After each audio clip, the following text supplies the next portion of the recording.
Flight Sports TV, man. That's my dude. I rolls with him. You heard what the man said. It's Flight Sports TV.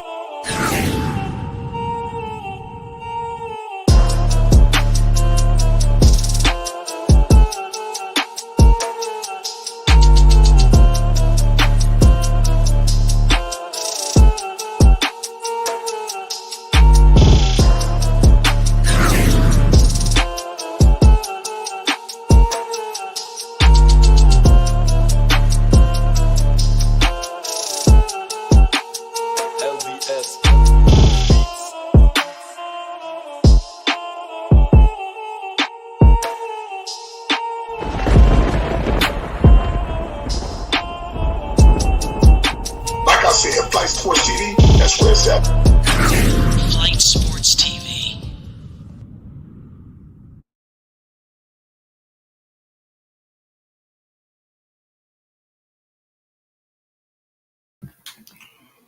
What's going on, people? It's Flight Sports TV. I appreciate y'all for checking with me. Y'all already know what it is. We back with another one of them things.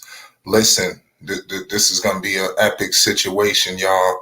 I'm telling you right now, it's going down. Lamelo Ball, NB1, the one of one, will be facing off against the Washington Wizards tonight, and there's going to be one epic encounter. There's so many things to discuss, so many storylines to break down.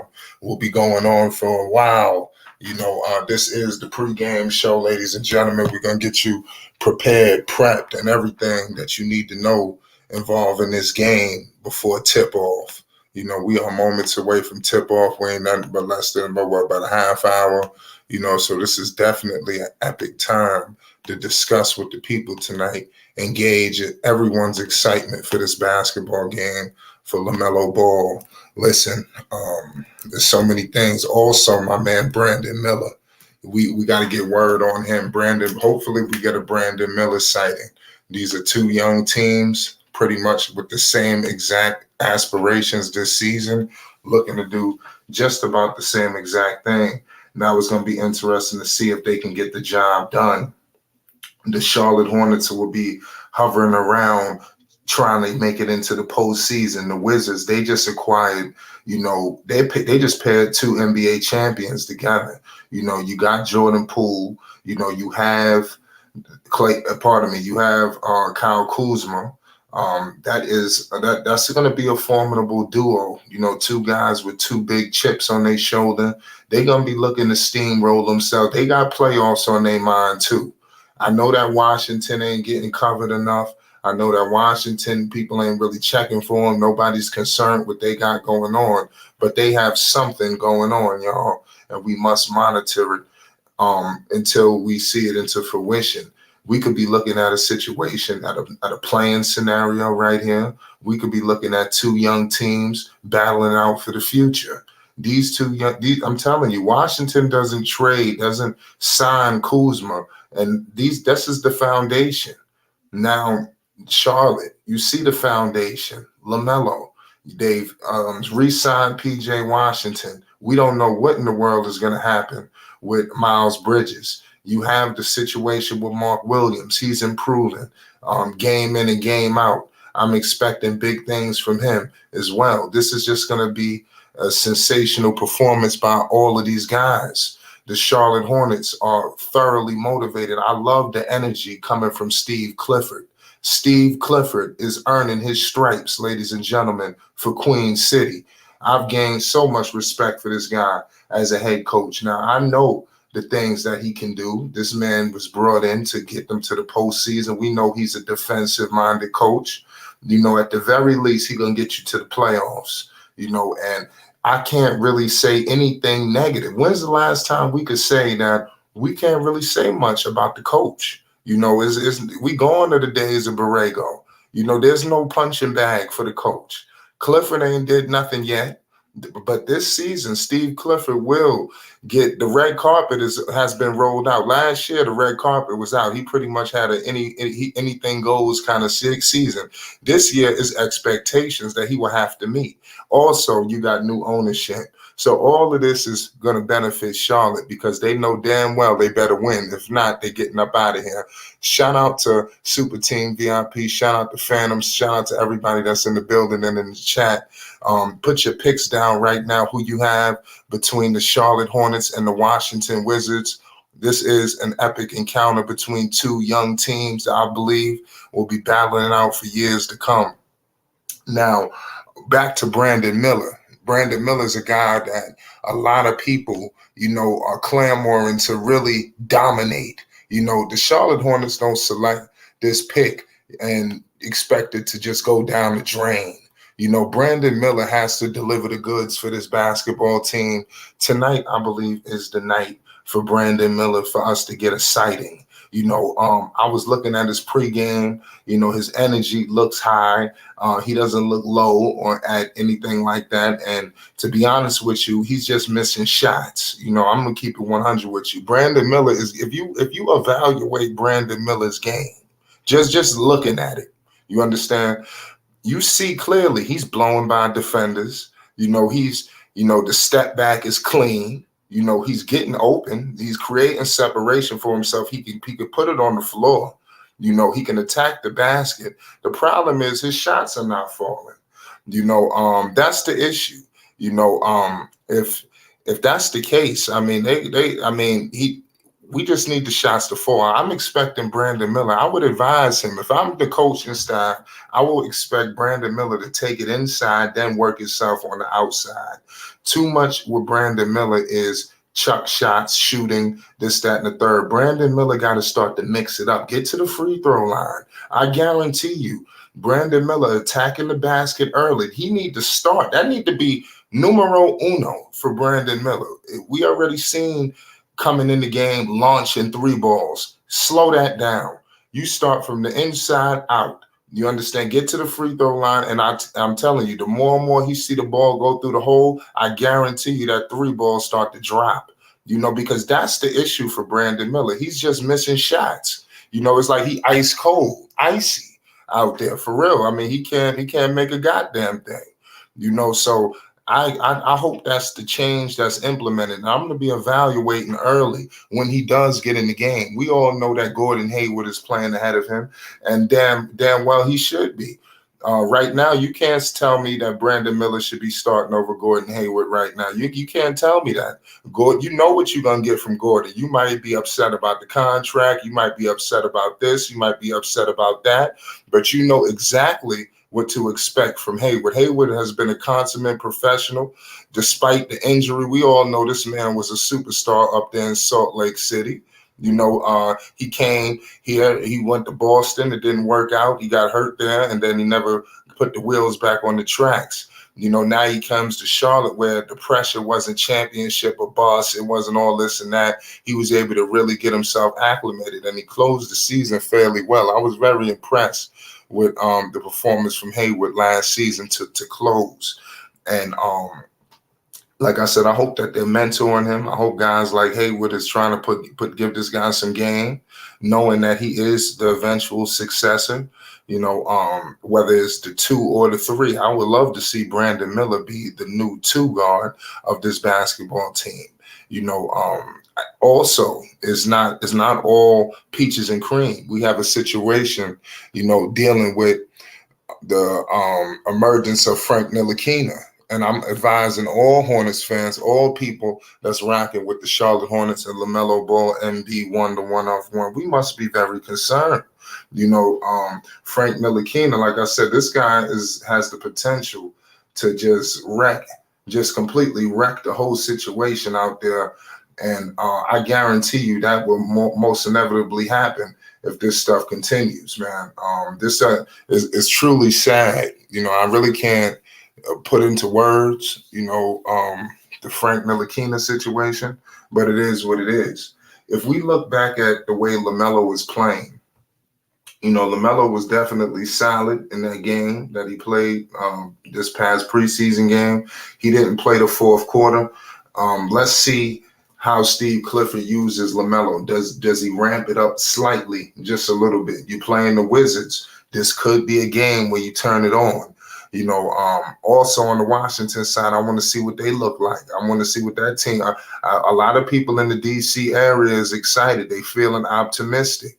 They got Denny is still there. Abdija. They got some pieces. They don't. It's not maybe not the household names like some of these other squads, but it's something there, and I want to see it firsthand. All of these young teams, because they are a threat to what's going on with the Charlotte Hornets.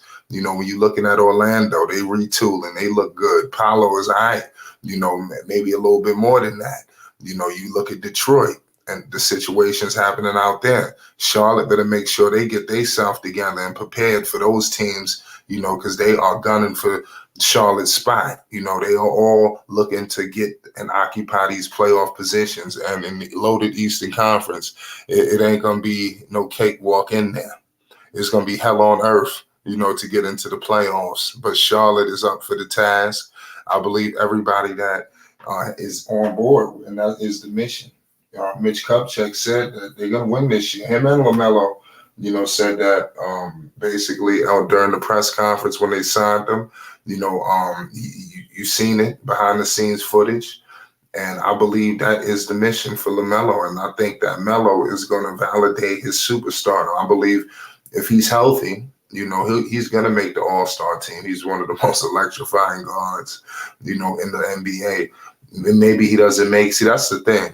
He probably don't make it through fan vote. And I really do believe that he makes it through fan vote. I truly believe that the NBA like to play with people's numbers, because obviously you got Dame rolling in the East. So I would expect him to lead all-star voters in the guard position, but that's not necessarily the case. I think that a surge of LaMelo Ball fans all around the world could truly change the game with that. But I don't think the NBA would, acknowledge that. I think they got away of that during the Zaza Pachulia situation when the Golden State fans, you had the whole, I think it was a whole country that was voted for this dude. He had more votes than superstars at the time, so it's wild. Chuck says LaMelo feels no threat to his dribbles. Yeah, I mean, listen, this man is, shout out Basil Carpenter Jr., shout out Win Stumbling. LaMelo Ball handling the basketball, like I said, he's electrifying. He's got handles. He could put it on the floor. He could shoot it. He gets into the lane. He does just about everything you could ask for. And obviously he's got that flair. That's what he plays with. That swagger at all times. But the problem is, you just need everybody to come to the party. If he could get all of these people to help him, I think that they're gonna go a very long way. They could be very much unstoppable, in my humble opinion. It's going to be an interesting game. Back to what I said about the Washington Wizards. Let me know in the chat what y'all think of Washington and Jordan Poole and Kyle Kuzma. What can we expect from them? We all know that they're going to ball out this year. And I want to see how Charlotte fares against them early. I want to see, this is preseason game number 2. So I still don't expect them to play like they're in mid-season form, but I do expect them to turn it up a little bit. Maybe Melo plays a little bit more minutes down the stretch. I think that's what everybody would like to see. Also, guys like Mark Williams, I want to see what he can do, tonight. And I just want to get an update on the Miles Bridges situation. That's another thing. I hope that we get something on that, because it's very troubling, the fact that we get that Miles, that just went completely like what's going on? That's wild. What's the verdict? Is he gonna still be playing? I mean, is he with the team? We still haven't got that information just yet. But I'm pretty sure Charlotte don't want to roll into with no distractions or make the situation bigger than what it is. But clearly they're gonna need Miles Bridges if they want to accomplish all the things I'm saying is for them to accomplish all of their goals. If you don't care, then it is what it is. But no, they're not going to accomplish their goals with Frank Ntilikina as the backup point guard. No Miles Bridges. Brandon Miller can't make a shot. It's going to be a true battle, a true upward battle, because the bench is already crazy as is. They just released Kai Jones. They could get no assets for him. You got guys like Bouknight there. What you think they can get for him? They're gonna end up releasing him too. If Bouknight asked for a trade right now, he would gone to probably nothing. pretty much similar to with the Kai Jones situation. So they just need to cleanse themselves of all of the bad young talent that's on this roster. They haven't developed quite the way they should be, and that's troubling. And they need to identify that and either try to move them, because I do believe a trade is brewing. You don't think teams are looking at Terry Rozier? You don't think teams are eyeballing a guy like Gordon Hayward? I think those two guys are more than likely the guys that get traded. Now, which one, I can't tell you. But I do believe that. I'll be shocked if both of them remain on the roster towards the end of the season. Something's telling me they get rid of Gordon Hayward.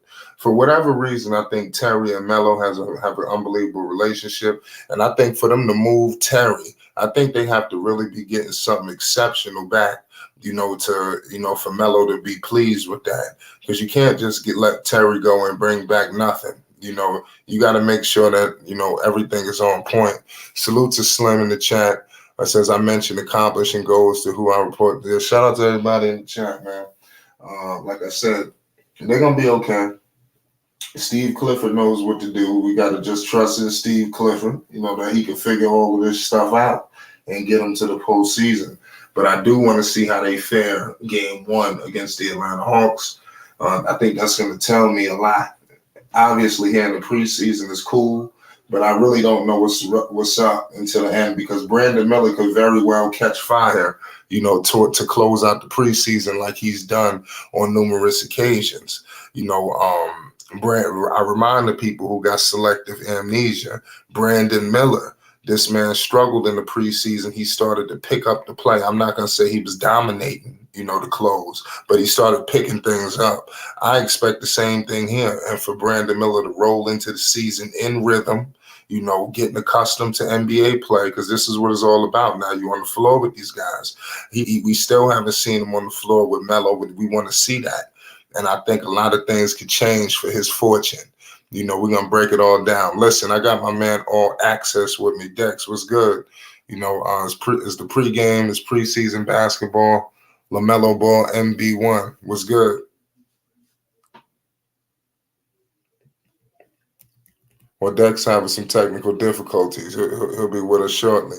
But back to what I was discussing, with this whole Charlotte Hornets situation, it's going to be a real rough ride all the way to the close, to figure out where they're going to fare. A lot of these reportings, they have all of the teams, players so low. When you're discussing Melo, they got Melo so low. It's crazy. What's good, Dex? Yes, sir. I'm sorry. Shout out to Flight Sports TV, the machine, the voice of the voiceless, the people's champ, the hottest in the streets. Shout out to the panel as it reaches its pretty most chat all of it. And big ups to everybody pulling to this here extravaganza. Complete the 3-step process, like, subscribe, and hit the notification bell so you won't miss one iota of an exuberant experience. Like, it is really incumbent of the veterans in Charlotte Hornet purple and teal to set a tone and to keep the ship afloat, because it seemed like you have a variant of Charlotte Hornet players who are very unscrupulous, and their behavior is reckless and unbecoming of a professional basketball player who is on a vicious journey to get into a competitive scenario amongst some of the most elite teams in basketball. These players who have opted out of civil behavior and has become a sore eye and a reckoning for a core that is in the process of coalescing based on a lot of the continuity amongst these players due to injury.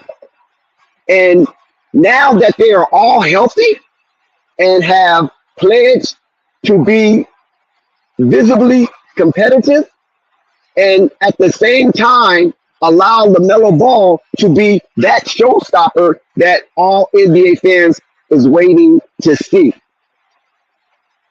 The Kai Jones of the world, the Miles Bridges of the world, and right now the microscope is pinned on James Bouknight.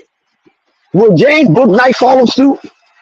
Or will James Bouknight see this as a warning and use that warning as a deterrent to ill and bad behavior?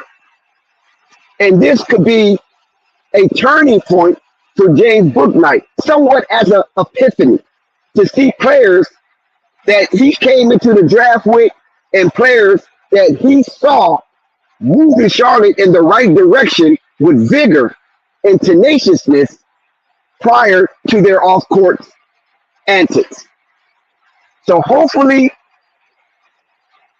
the Charlotte Hornets can complete the process of elimination, and the players that want to remain show other than ill or bad behavior on or off the court.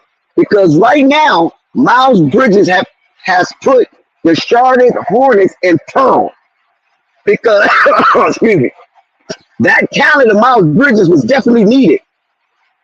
And we already know Lamelo Ball is indispensable for the Charlotte Hornets. That's why they issued him or granted him a $260 million rookie extension, the most in Charlotte's history. And we know they have had some pretty decent players come through that corridor. So Lamelo Ball is visibly upset. Lamelo Ball constitution have shown that he does not appreciate these despicable acts. Not now, not ever. So it looks like moving forward, they might have to erase Miles Bridges out of their mind. And look, this couldn't come at a better time for Brandon Miller. So Brandon Miller either got to shit or get off the toilet. Brandon Miller can't be babysitted. Brandon Miller cannot be chaperoned in the way of an adolescent among adults. So Brandon Miller really going to have to get his courage up and assimilate into Charlotte's scheme and then execute so he can be looked upon as a favorable player and worth his salt. So this is big for Brandon Miller right now with Kai Jones and Miles Bridges being in the netherworld. So let's hope the Charlotte Hornets, with what they got, can get the job done. And as Mitty said in the past, it's enough. Well, Mitty, it was enough to get you into a play-in scenario to help qualify you for further competition. But on the surface, it wasn't enough because you have yet to get this team past a play-in game. You lost to Indiana in a vicious blowout. You lost to the Atlanta Falcons as you crumbled down the stretch. So is it enough? I don't know. But one thing I can tell you is that this team have been together for 4 years. And if the absence of Kai Jones and Miles Bridges is a continuum, I think it is enough to get into another play-in situation. And I don't think they will graduate past the 10th grade. I think they will stay in the 10th slot at best, unless Lucky Lady befalls on the Charlotte Hornets flight. Absolutely, man. Listen, I think the 10th seed, that's a must. Anything other than that would be uncivilized. I mean, what the hell are we doing? I mean, seriously, that should be the game plan. Now, you did bring up something that was crucial when you discussed Miles Bridges. I thought that was pretty alarming. You're basically saying that Lamelo and the Charlotte Hornets may have to go without him. I may need you to elaborate on that. I think that would be a devastating blow. For him, it's not like you're getting a replacement for him or anything like that.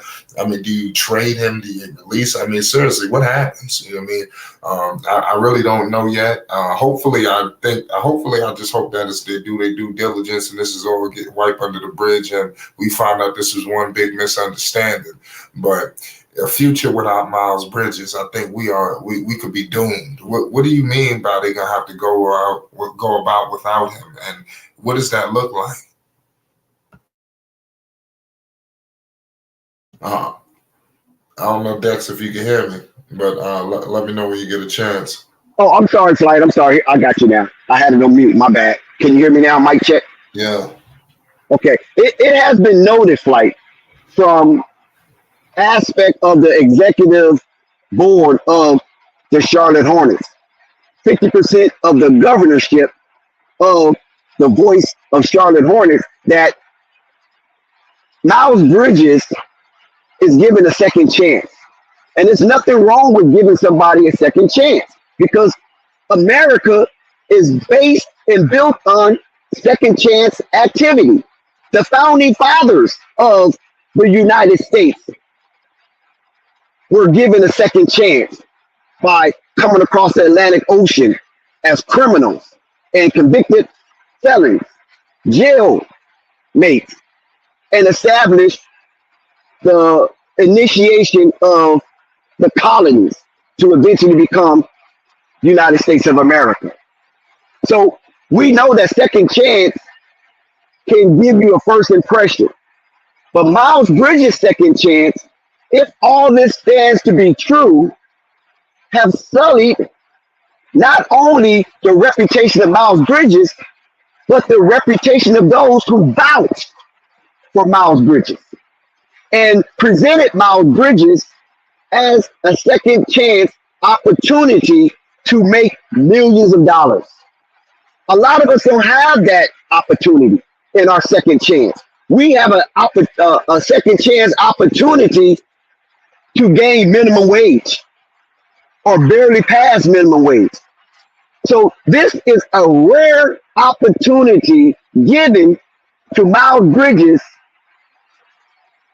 when we speak about the circumstances that got him into this mess, that $1 million or millions of dollars of opportunity has afforded Miles Bridges, and he basically poured it, and the plume of that gas has smothered the executive committee and the board of governors of the Charlotte Hornets and left a very odious scent. And that scent into the nostrils of those individuals who believed in Miles Bridges, as Miles Bridges betted on himself with a 1-year contract, smells of an reckoning odor. I'm talking about of the Arctic nature. So he stunk up the joint. That's what I'm telling you, Flight. With this behavior pattern, he stunk up the joint. And from what I hear of the event that took place as Miles and his current girlfriend and ex-girlfriend engaged with each other, it was very uncivil. And it is despicable for Miles Bridges to allow someone of lesser financial responsibility to drag him down in the mud and sully the situation that Charlotte Hornets executive and board of governors tried to repair. So that's why I can come to the conclusion that it's a possibility that Miles Bridges will be absent from the Charlotte Hornets organization longer than 10 games. This could extend to an additional 10 or even 15. because somewhere, somehow, Miles has to get the message that this is serious, and your talent alone can't get you past the dark cloud that is hovering over your situation. So Miles going to have to be very discreet moving forward. Miles going to have to be very diligent moving forward. And on top of all of that, Miles going to have to show serious discernment when it comes to engaging with those who don't have his best interest in mind or in heart. So if Miles going to be that weak, if Miles going to be that gullible to allow another individual or individuals to take him off his square and lose another opportunity for gaining additional millions of dollars and pursuing his dream by playing a game that he loves since childhood, then that's on Miles.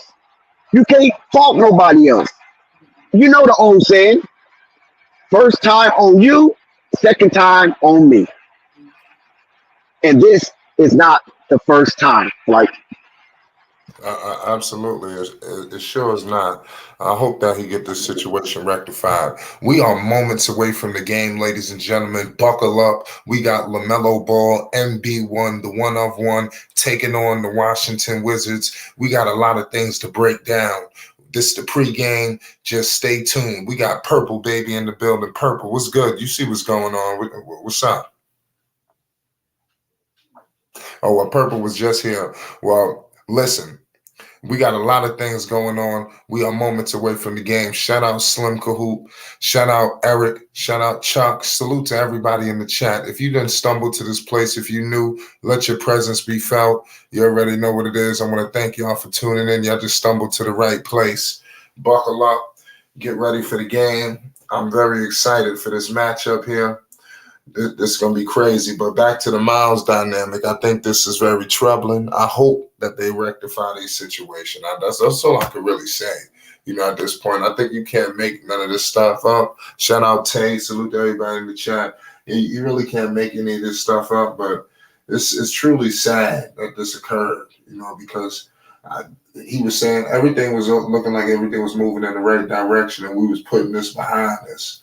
And it seems like every time we move one step forward, we just took a step backwards. Exactly. And that's what has just happened. I'm very upset. Like, good. Like, listen, this is a very troubling moment. For Miles Bridges to partake in an episode that involved jurisprudence. And you can't just shoo at this warrant that has been issued, because some judicial systems, some judicial areas really ping themselves on hanging a celebrity, on hanging someone that is notable.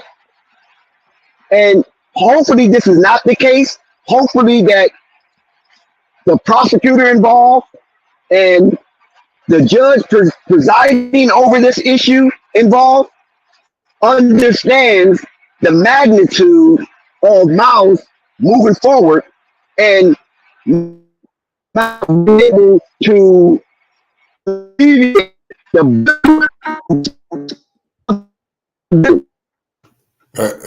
sometimes you can be provoked.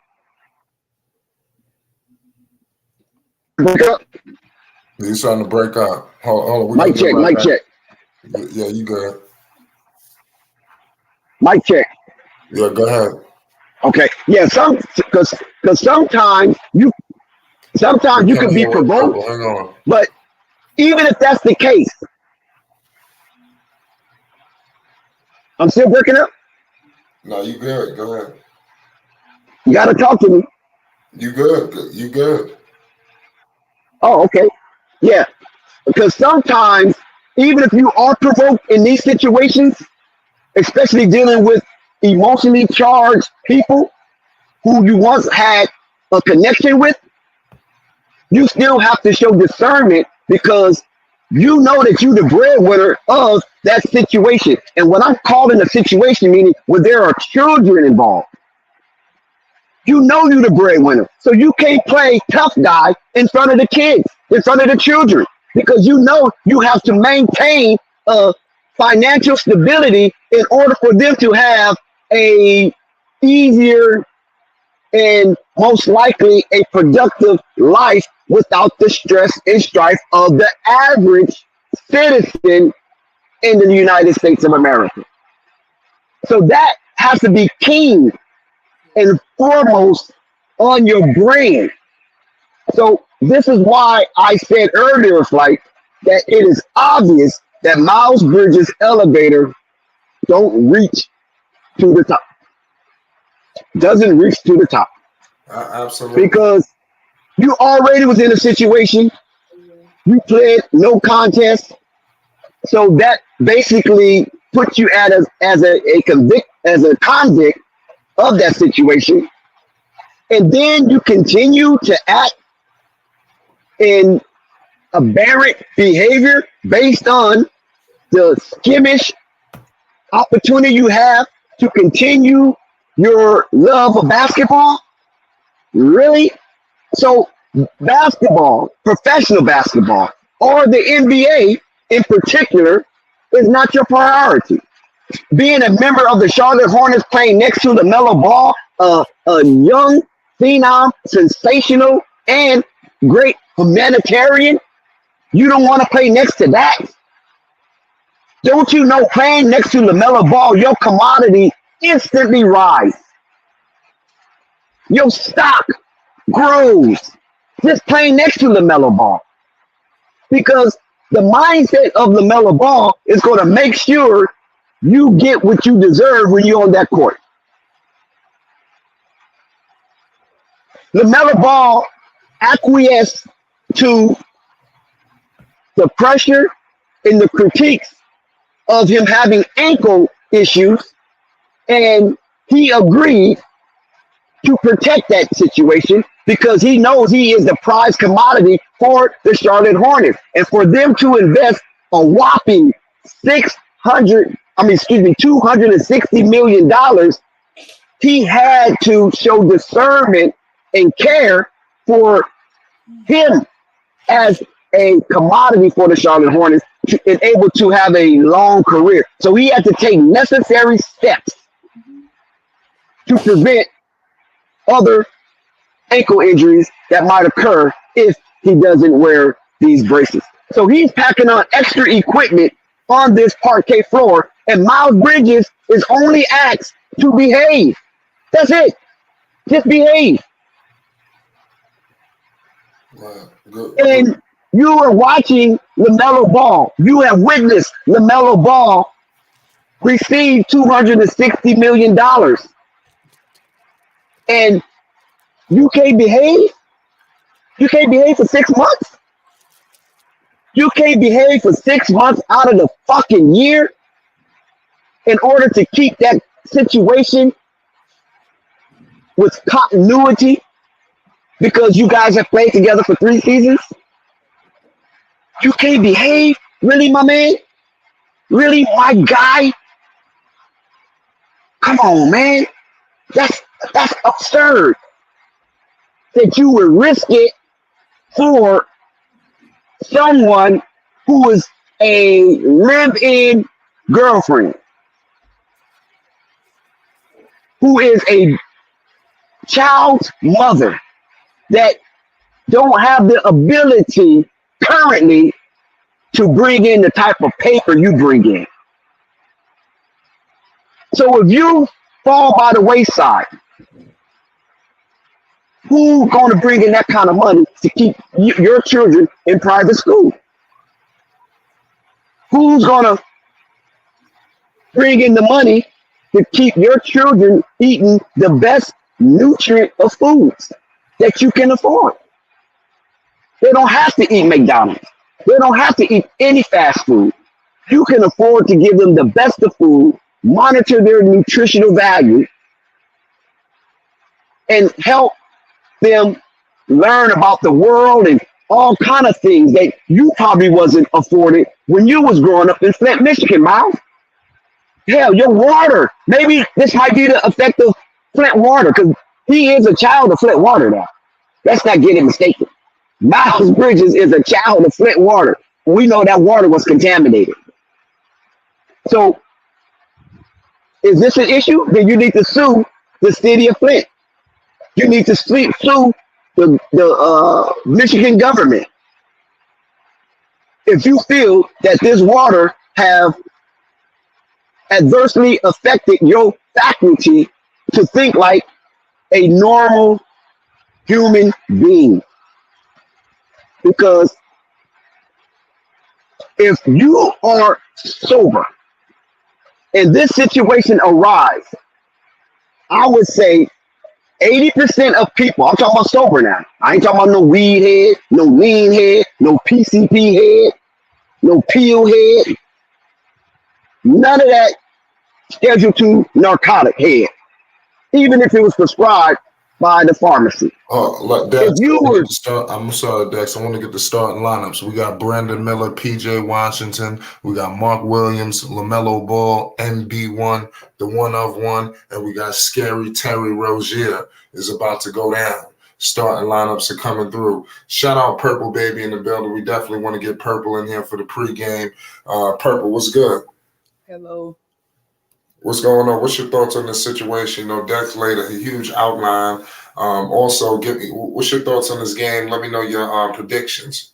The Miles thing, I don't know, because I heard a little bit of what Dex said and stuff like that. But with the Miles situation, okay, the event happened in January. I ain't never been arrested in that manner, or anything criminal for that matter. So I'm trying to figure out how this is October. About to be the middle of October almost. And they just now getting a warrant out for him in this situation. Did she wait until now to go to the police and stuff like that? And whatever, because this is I think the same woman, because I heard that he has a current girlfriend now, but I think this is the same woman that showed up to his house and was violating the protective order. And she was, because he put a video out via his Instagram, and she was banging on his door for whatever reason. And I'm like, I think they are both toxic and they don't need to be together, but I think this is something the NBA already knew about. I don't think they're gonna further his suspension because they didn't hand down his suspension until April or March, right? Right. So this is something. If this happened in January, this is 9 out of 10. If Miles and his lawyers and stuff like that, and with the NBA investigating it and stuff like that, I think they already knew about this. Maybe he didn't take care of business correctly. I don't know what's going on there. I don't know why they would have issued the warrant out like they did. Maybe he missed the court date or, for this or whatever. But it happened in January. So I think this is something the Hornets knew about already. And the NBA, I don't think they would further his suspension. Give him more games, to me. Well, I hope not. I mean, I hope that they don't give him more games. I hope they don't put him out the league. I mean, I hope the Hornets don't waive him. Hopefully, the Hornets don't have to just say, no, we got to cut our ties, man. We got to get this up out of here. Well, let me share something with Purple. The incident did happen in January, but it doesn't matter when it happened. That you just can't justify it. It doesn't matter when it happened, but we're saying it happened, right?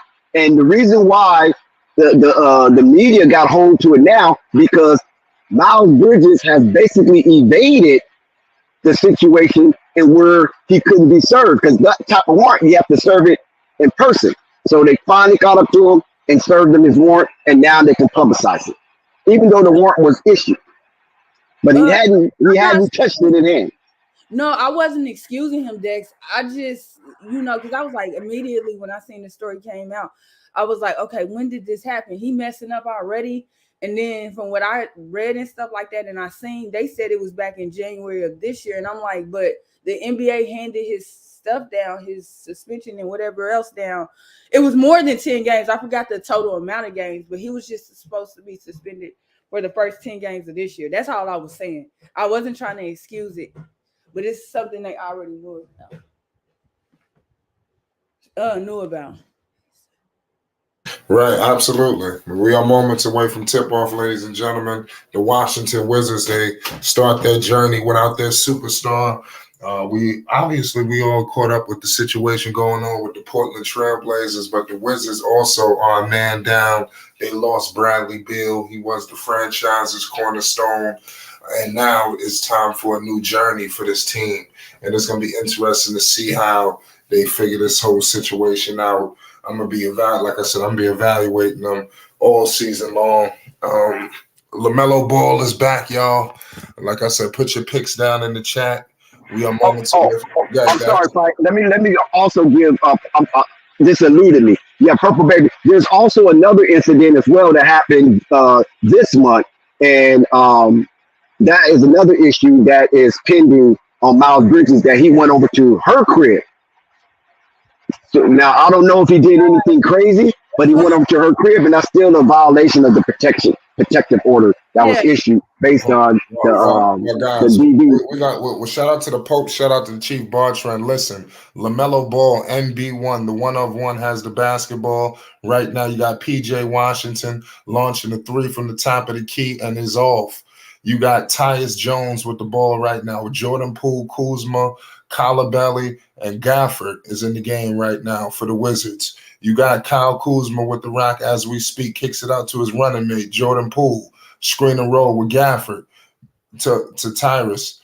Tyus all the way to the paint. To Gafford, oh my goodness. There's Showtime in Washington, D.C. That was a big-time alley-oop right there between Gafford. And we got a quick turnover by the Charlotte Hornets. Things is getting goofy already. We just getting started, and we making silly mistakes. This is not what I wanted to see early. This is not what I wanted to see. Salute to everybody rocking with Flight Sports. This is a hell of a game. LaMelo Ball versus Jordan Poole. Kyle Kuzma with it. PJ all over him. Jordan Poole back to Kuzma. Kuzma top of the key. And he's doubled. They blitzing him with two defenders. They kick it to Gafford. Gafford way out in the three-point line. The Wizards nearly turned the ball over. Jones, three ball, miss. Rebounded by P.J. Washington. P.J. Washington kicks it to LaMelo. Gives it to Scary Terry. Melo for three. Cash money. 3-2. 10:40 to go in the first quarter. It's going down. We got Jordan Poole crossing half court. Gives it to Kuzma. Kuzma guarded by P.J. Washington. Nearly turned over. Kicks it out. The Wizards miss a three ball. LaMelo with the rock. He's pushing it up. Nearly launched another three. Gives it to Scary Terry. Scary Terry hitting him with all the moves. Back to Melo. Melo penetrating. Back to Terry for wide open. Cash money. Back-to-back threes for the Charlotte Hornets. They out here getting crazy. It's 6-2 Charlotte. We got Tyus Jones with the rock. He gives it to Kuzma. Kuzma. Oh, my goodness. They doubling. Oh, Melo stripped Kuzma. Don't tell me he gonna do this. Don't tell me this. Oh man, see, he done stripped Kuzma. He launched the three. See, if he would have hit that Dex, I would have had to go outside for a walk. You see, certain players, I just got to go for a walk. You understand? Oh, let's go. Yeah, Brandon Miller is officially on the board. Like, what did I say? He's officially on the board. Brandon Miller starting early. Didn't I say he needed to take it inside? Didn't I say he needed to take it in the paint? Good putback from Brandon Miller. It's 8-2 Charlotte. The boys is out here putting up points. I'm telling you, start from the inside, outside. The three, stop getting in the game, launching threes. And look at Miller starting. This is unbelievable. Brandon Miller is starting, ladies and gentlemen. This is what he needed. He needed to play next to Melo. That's what it was. Don't tell me that was the trick. Don't tell me that was the trick. PJ. To Melo. Melo back to Miller. Good pass. They're moving the ball in Charlotte. This is winning basketball. PJ and one. Let's go. Charlotte. Charlotte out here getting crazy. 10-2. What's yes, good, sir. man? Like, have you noticed Brandon Miller aggressive activity Yes. in the restricted area? And he's carousing these rebounds, keeping the Charlotte. Man, the Charlotte Hornets is out here going crazy.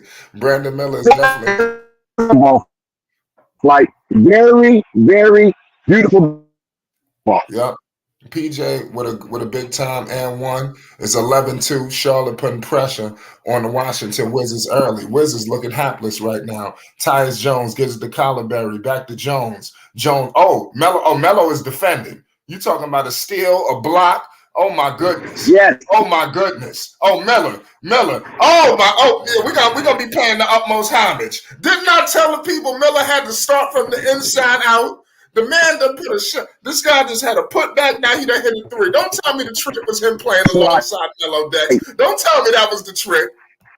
He is showing aggression. I mean, this is great basketball, and Miller has been encouraged to be himself, and he is demonstrating what Cliffy wanted him to be by being drafted at the second pick overall, right behind Victor Wembanyama. If Miller keeps this up, he will have a 30-point game tonight, Spike.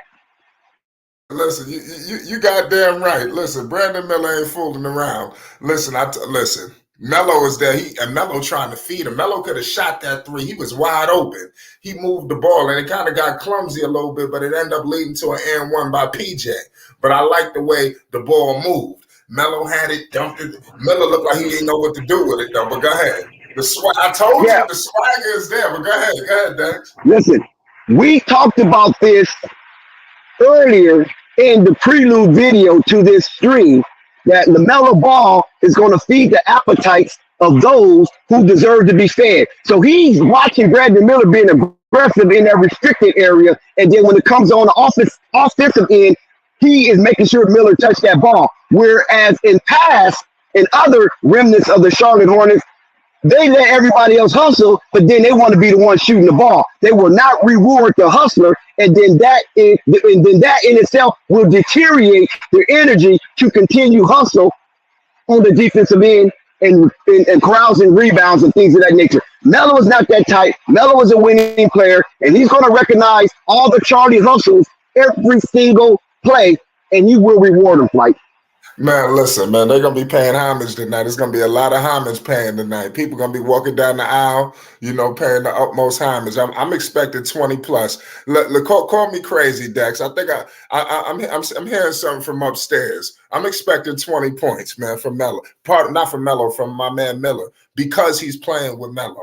I think that was the trick. I think Steve Clifford done figured this whole thing out. That's what it was. He was so anxious to play alongside Melo. That's what it was. Shout out Chief Bartram. He said if Miller cooks, then Hayward ain't returning to the man. Hayward is going to get traded. I said all of this during the pregame speech. A lot of things is being said. I said that. I said it's going to be Scary Terry or Hayward. One of them won't last. So my guess will be Gordon Hayward.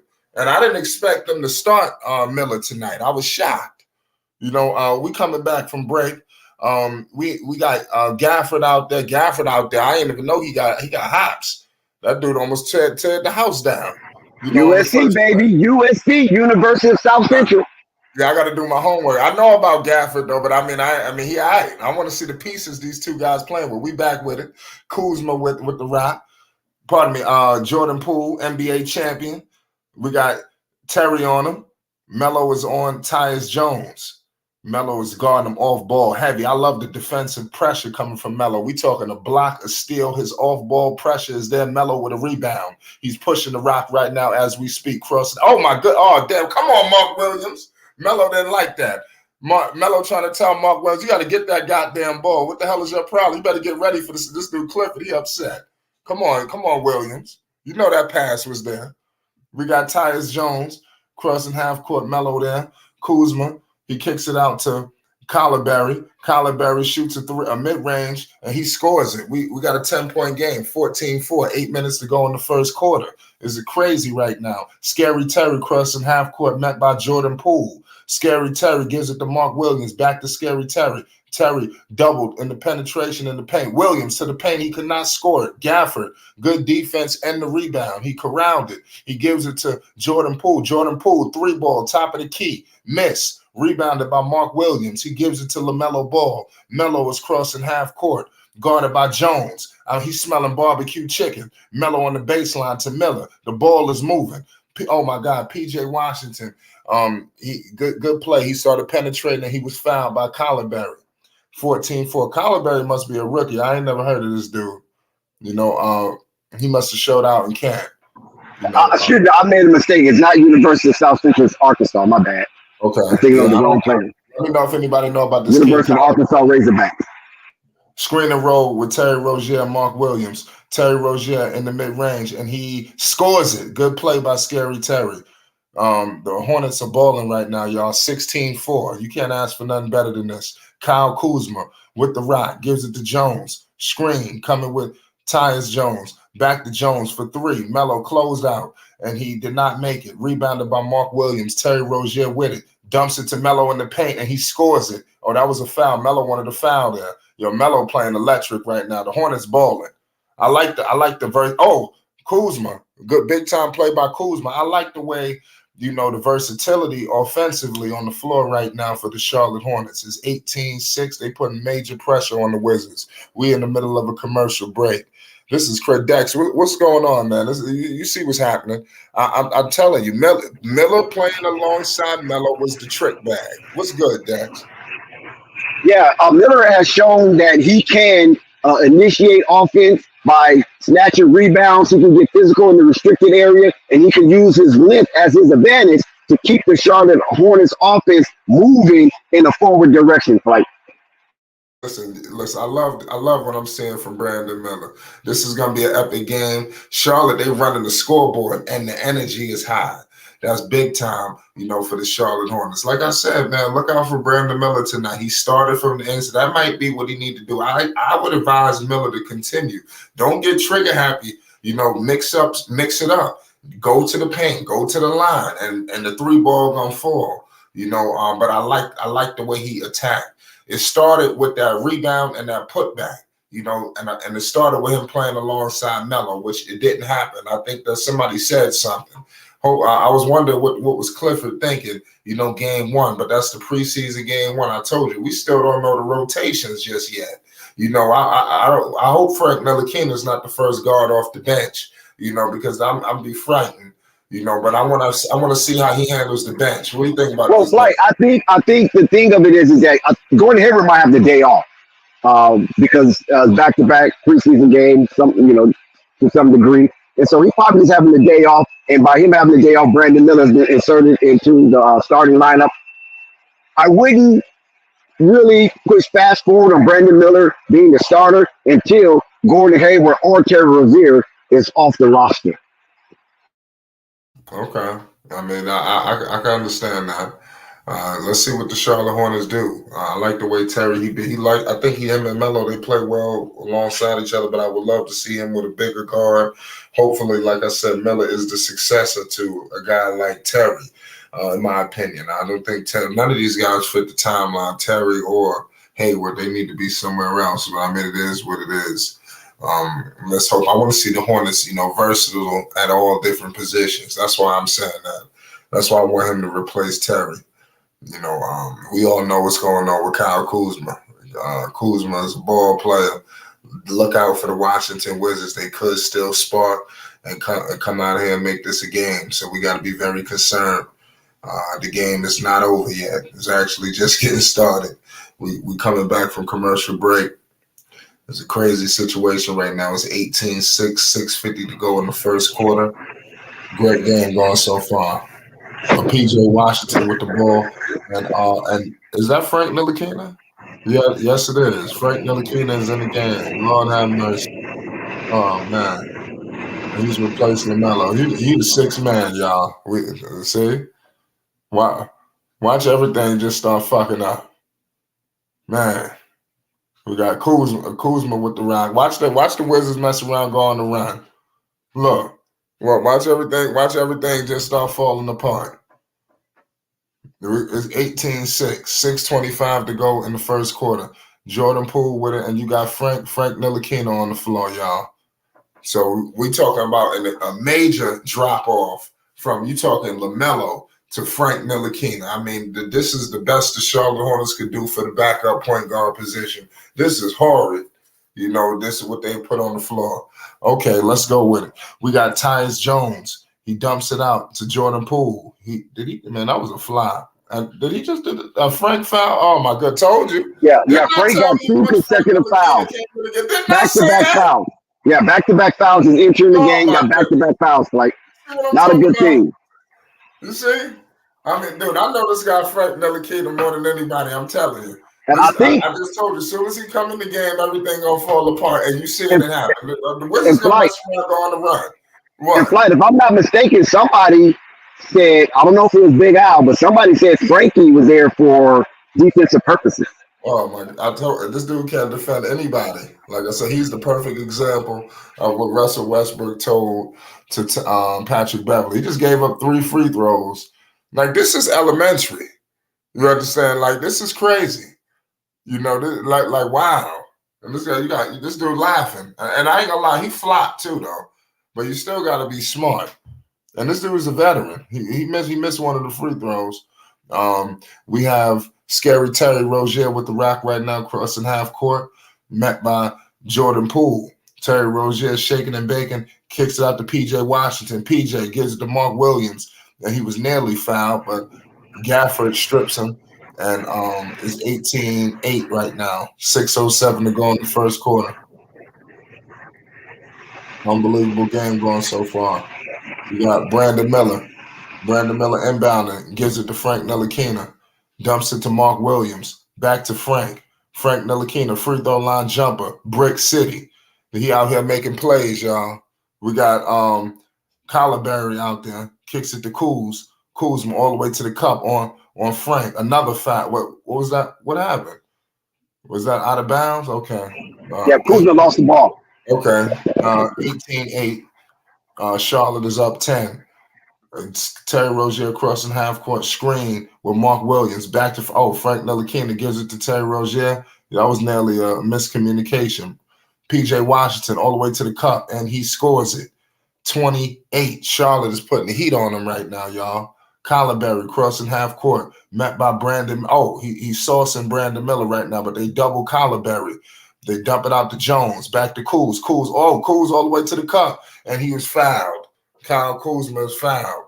It's 28. Oh, pardon, that's and one. Yeah, it's looking to cut it to single digits. Unbelievable. Kyle Kuzma out here wilding. But I mean, Charlotte is just, like I said, once Frank came in the game, like the defensive, Oh, shit. Frankie made his first shot as a Charlotte Hornet after numerous attempts. Well, that's good for him. Shit, that's crazy. Yeah, this guy Frank Ntilikina, man, he's a trip. But I can't stand Frank Ntilikina. That's all I'm going to tell you. But I hope that he can help the Hornets. But Frank all the way. But he had his first shot on the goaltend. I mean, seriously. I mean, that's ridiculous. You know, they just gave him. That shit don't count. This dude is trash. Man. Frankie's officially on the board. Wow. That's some Frank Ntilikina shit right there. I bet he don't get another point. And now you got Kuzma out here flexing. It's crazy. It's 22-13. Shout out to DJ. Shout out to Raw Truth Media. Salute to everybody in the chat. We appreciate you for tuning in with us, man. It's an unbelievable game going so far right now. We got a hell of a game. Kyle Kuzma's out here flexing on the people. It's 22-13, 4:59 to go in the first quarter. Kuz makes the free throws, 22-14. Hornets up by 10. And Brandon Miller is making plays out here, Flight. Brandon Miller is showing that he is a real playmaker for the Charlotte Hornets and will be an exceptional auxiliary piece with Lamelo Ball. Yeah, you might be like 15 seconds ahead of me, like 10 seconds ahead of me, maybe not that long. But yeah, it's like once you call in the play, I'm like literally coming right behind. It's like you said it right before it happened. We got Mark Williams, big time play right there, 26-14. We got the Charlotte Hornets putting major pressure on the Washington Wizards right now. Major pressure. We're coming up on 4 minutes to go in the first quarter. Tyus Jones with the rock screen and roll with Gafford. Big time play. Kuzma, oh my goodness. Kuzma, the Wizards done woke up. The Wizards done woke up. It's 26-17. Unbelievable. You got this dude out here. He done dyed his hair. He out here swishing all kind of threes. All kind of shit is happening. This is crazy. Unbelievable. Oh, Terry Rozier stripped. We got Jordan Poole with it all the way to Kuz. Kuz all the way to the cup, and he scores it. Was that an and one? Yeah, that was the and one on that play, but we give Brandon Miller credit for his attempt to thwart Kyle Kuzma, but it was an unsuccessful mission. Yep, very unsuccessful. Shout out to Kuzma, man. Like I said, I think he's gonna have a big year. Let's see if the other teammates could join the party. I don't know if Gafford and all these dudes are the answer, but I do think they are looking to be competitive. I don't know if they got the weapons though. I just don't. But he's headed to the Charlotte still maintaining a 7-point lead, 26-19 flight. Yep, with Kyle Kuzma at the line. Kyle Kuzma's out here balling, man. He got 13 points. So he's definitely started off the quarter pretty hot. So give major props to him. Yep, Kyle Kuzma, he couldn't convert his free throw. We got Frank Ntilikina with it. Frank is out there. Like I said, Frank is out here making plays, man. I'm telling you, this thing ain't good. Nick Richards with it, operating in the mid-range. And we got to stop in the action. Look like we got to foul off the ball. What the hell just happened? Yeah, that was a foul on Corey Crispin. We want to see if he can have somewhat of a breakout season because he's been hanging around the NBA and, he has a lot of potential. So let's see what he does this season for the Washington Wizards. Yeah, let's see. Shout out to all the Wizards fans out there. You already know what it is. Crazy game. We going towards the tail end of the first quarter, 3:28 to go. 10-point game. Frank Ntilikina kicks it out to Terry Rozier. Screen with Nick Richards. Terry Rozier operating in the mid-range, shaking and baking in this patented move. That's vintage Terry Rozier right there, ladies and gentlemen. Vintage Terry Rozier. We got Kuzma deep from three, and he couldn't make it. Big time rebound from Terry Rozier. He moving with that swagger right now. He got that. He balling. Screen coming with Nick Richards back to Frankie. Frankie all the way to the cup, and he couldn't make it. This guy Frank. The Wizards. Yeah, it's time for Lamelo Ball to get back in the game. Cliffy, we've seen enough for your experiment. Let's get Lamelo Ball back into the game and get this game back under control. That has to happen. Otherwise, the shit gonna fall off the rails. I told the people once Frank came in the game, now you got Kuzma out here making plays. He had an up and under. Like I said, they still holding on. They had a cushion, but they could lose that. It's like I said, it is what it is. Let's see what happens. It's preseason basketball. This guy Frank Ntilikina, he won't give up. He gonna keep shooting. This guy missed every shot he took. The only is gonna say he had 2 points. He got those 2 points off a goaltend, ladies and gentlemen. And it didn't even look like the goaltend was gonna go in. He literally got a break. Oh, PJ with a big time strip. That was McGowan's is out there. That's what I want to see. Back to Frank. Oh man, they keep letting Frank shoot. I keep telling the people, I don't know what's going on. We got Terry Rozier. Oh, he pump fakes a 3-ball. They just need to give it to McGowan's. Back to Frank. Back to PJ. PJ Washington for 3. He couldn't convert it.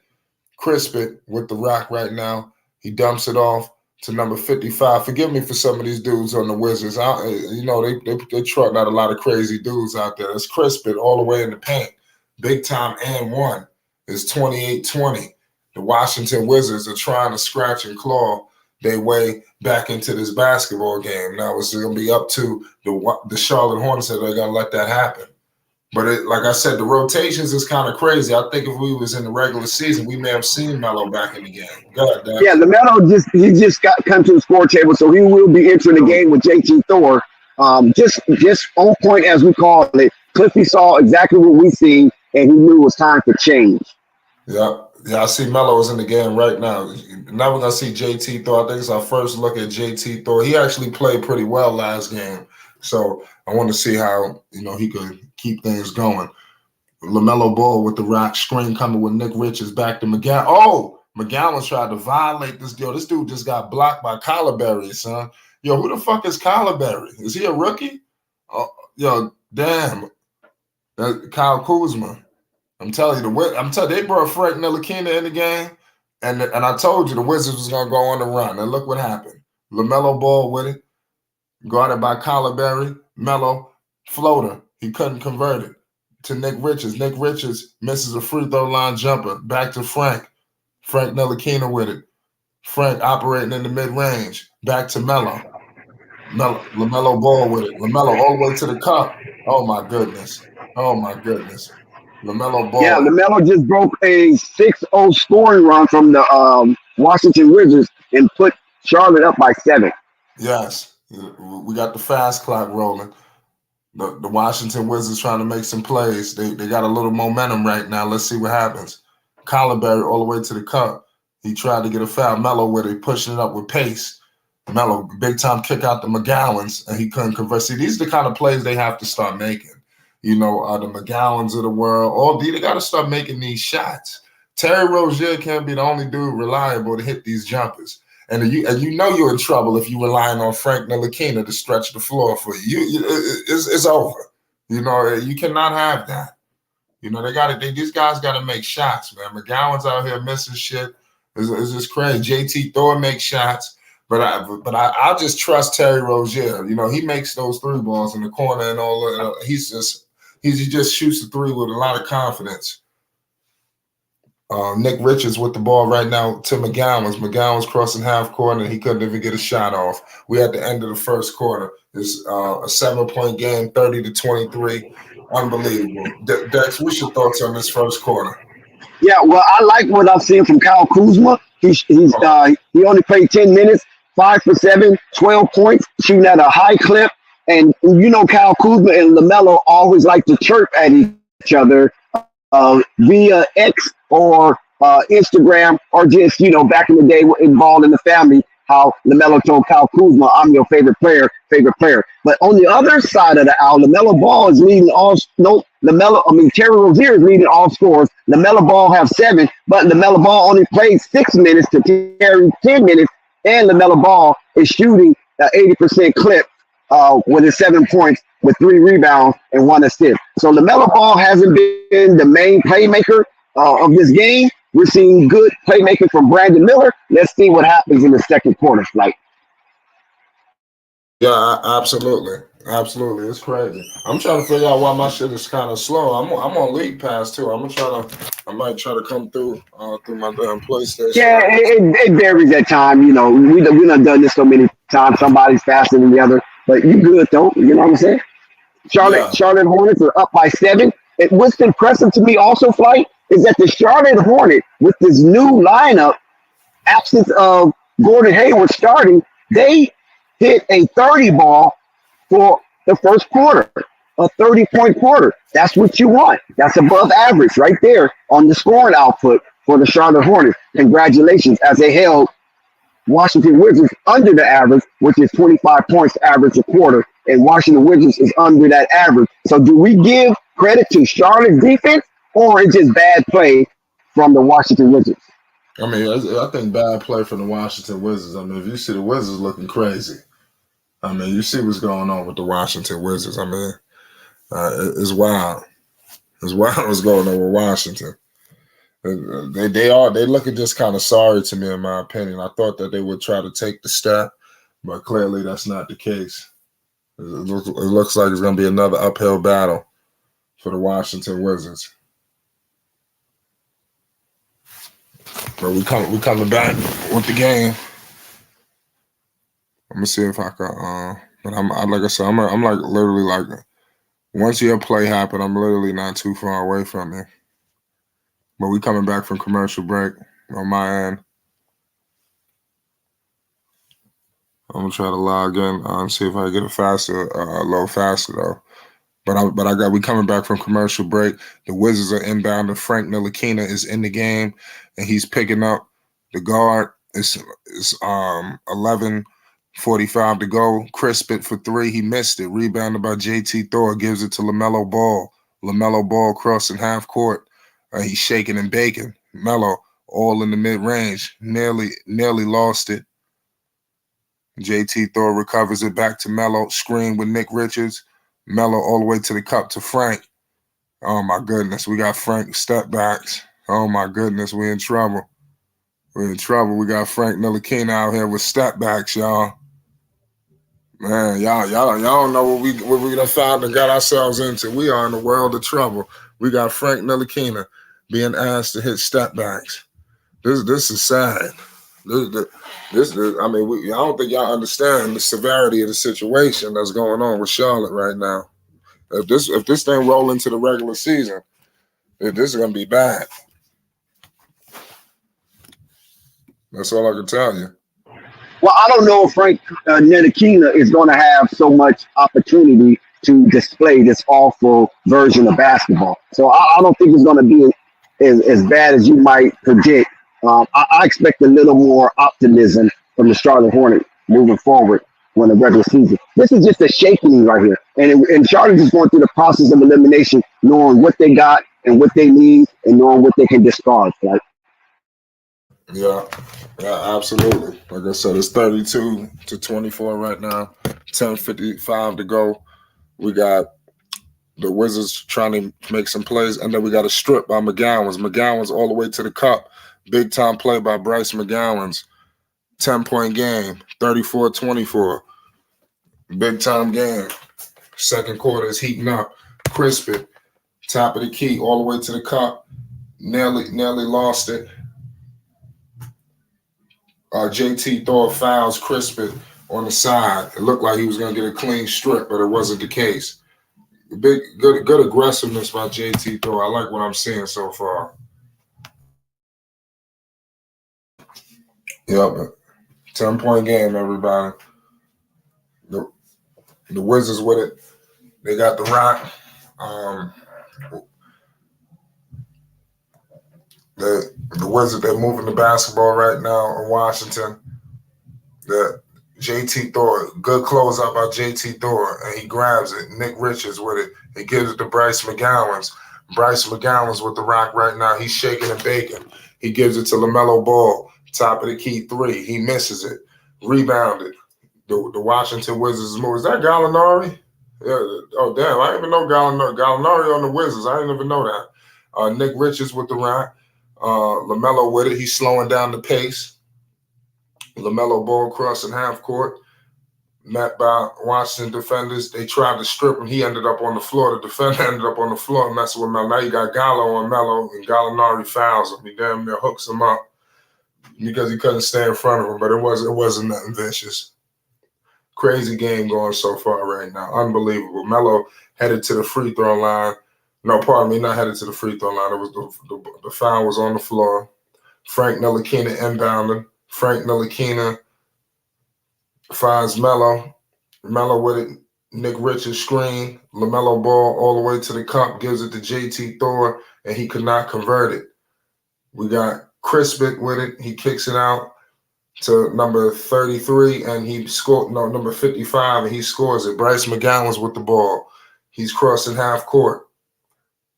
Bryce McGowan's gives it to Lamelo Ball. He nearly launches a three. He gives it back to McGowan's. McGowan's travels as he tries to penetrate.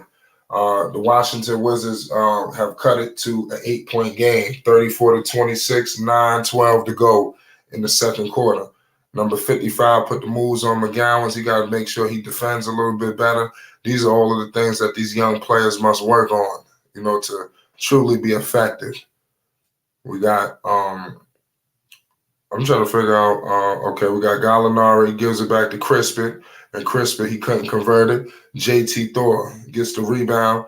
Frank Ntilikina with it. Frank Ntilikina all the way to the cup, and he was blocked. He was looking for a foul. I'm trying to figure out how long he's gonna be able to stay in the game, like this. This is bad. I know this dude is in heaven. He able to go out here and make all the mistakes in the world and be good. I don't know how they signed Frank. They couldn't do nothing better than this. And he receiving ample minutes too. Ample. 34-26. 8:47 to go in the second quarter. Big time play by Nick Richards. Good time aggressiveness. He's headed to the line. I'm expecting big things from Nick Richards this season. I'm high on him. He's one of the younger players I think has a real future in this league. Especially, I hope that Miles could get there because I think Miles is going to make a huge impact on these big guys. We got a 10-point game right now, 36-26. 8:40 to go and then they could not convert. Lamelo Ball with it, he's crossing half court, he's shaking and baking. Lamelo Ball, he couldn't convert it. It's a crazy game going so far.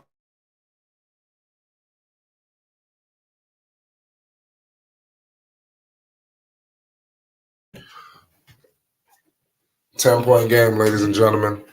Frank Ntilikina inbounding. Frank Ntilikina finds Lamelo. And, oh, man, what happened? Oh, okay, I'm about to say. You got Lamelo Ball going inside the stands. I thought something went wrong. You know what's like? They're giving a lot of burn to Frankie Cigarettes with Lamelo Ball. So are they trying to force a congruency with those two players, Lamelo Ball and Frankie Ntilikina? I think they think that Lamelo can fix everybody's game, so they trying to put everybody next to this guy. But I don't think anybody gonna be able to fix this. This is something going. This is really serious. You can't teach an old dog new tricks. Big play from JT Thor. You know, it's 38-26. He's not even really playing. Look, the dude just blowing right by him. Watch how he playing defense. What defense is he playing? Crisp it. Top of the key three. He scores it. Uh-oh, we back to single digits, 38-29. LaMelo Ball with the rock right now, screen and roll with Nick Richards, and he was fouled. LaMelo was fouled, ladies and gentlemen. What sneakers Melo got on? I don't think we've seen these yet. It's 38-29, 8:06 to go in the second quarter. Scary Terry Rozier is coming in for Frank Ntilikina. Thank you. Somebody had to relieve this dude. I mean, we ain't seen nothing from Nick Richards. Nick Smith Jr. Yeah. Like, what's going on? We need to see some more Brandon Miller. He needs to get back out on the court and show that he can keep up the energy that he had in the first quarter in the second quarter. So they need to monitor that real well because we don't want him to have a terrific first quarter then die out for the rest of the game. Like, yes, Bryce McGowan, he just blew a big-time three for LaMelo. LaMelo was wide open in the three, and he couldn't convert it. Crazy. This made no sense. Bryce McGowan just completely ran this dude over. Messed up a play for Charlotte. They can't make these silly plays in the regular season. They can't make threes, wide open threes. They cause unnecessary fouls. They got Gallinari out here on his old New York Knicks shit. Put him in the post. Gallo going to the line for 2 shots. He was just working JT Thor. Man, JT Thor didn't know what was going on. Gallinari is a problem. I don't know if y'all remember Gallinari back in the days. You got to pay homage. I'm telling you right now, if Carmelo Anthony would have just signed with the Knicks straight up and didn't allow them to trade all the pieces, this dude Melo would have been a champion right now. We got Brandon Miller coming back in the game for JT Thor. Damn, JT Thor just got in the game. That's crazy. Okay, but let's see what Miller can do. He's back in the game right now. Fun fact, Mike. Danilo Gallinari was a teammate with Devin Booker's dad in Italy. Yeah. Fun fact. Gallinari was teammates with Devin Booker's dad in Italy, and Devin Booker and Gallinari used to play one-on-one when Devin Booker was about 15 years old. Yeah. You said it's crazy. It's 38-31 right now. 7:20 to go in the second quarter. LaMelo Ball with the rock. He's inbounded. He gives it to Terry Rozier. Terry Rozier screen and roll with Nick Richards. Terry Rozier operating all in the mid-range. He nearly loses the ball, but he was fouled. They keep catching break after break after break. Big game going on right now in Washington.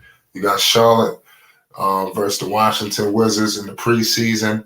You know, the intensity is definitely turning up, but it's definitely not regular season mode. We'll all see when regular season starts. You know, it's going to be completely different. You know, let's see if the rookies could get their swagger right. I think those are the guys that are most important. You know, that's why I'm saying, go ahead.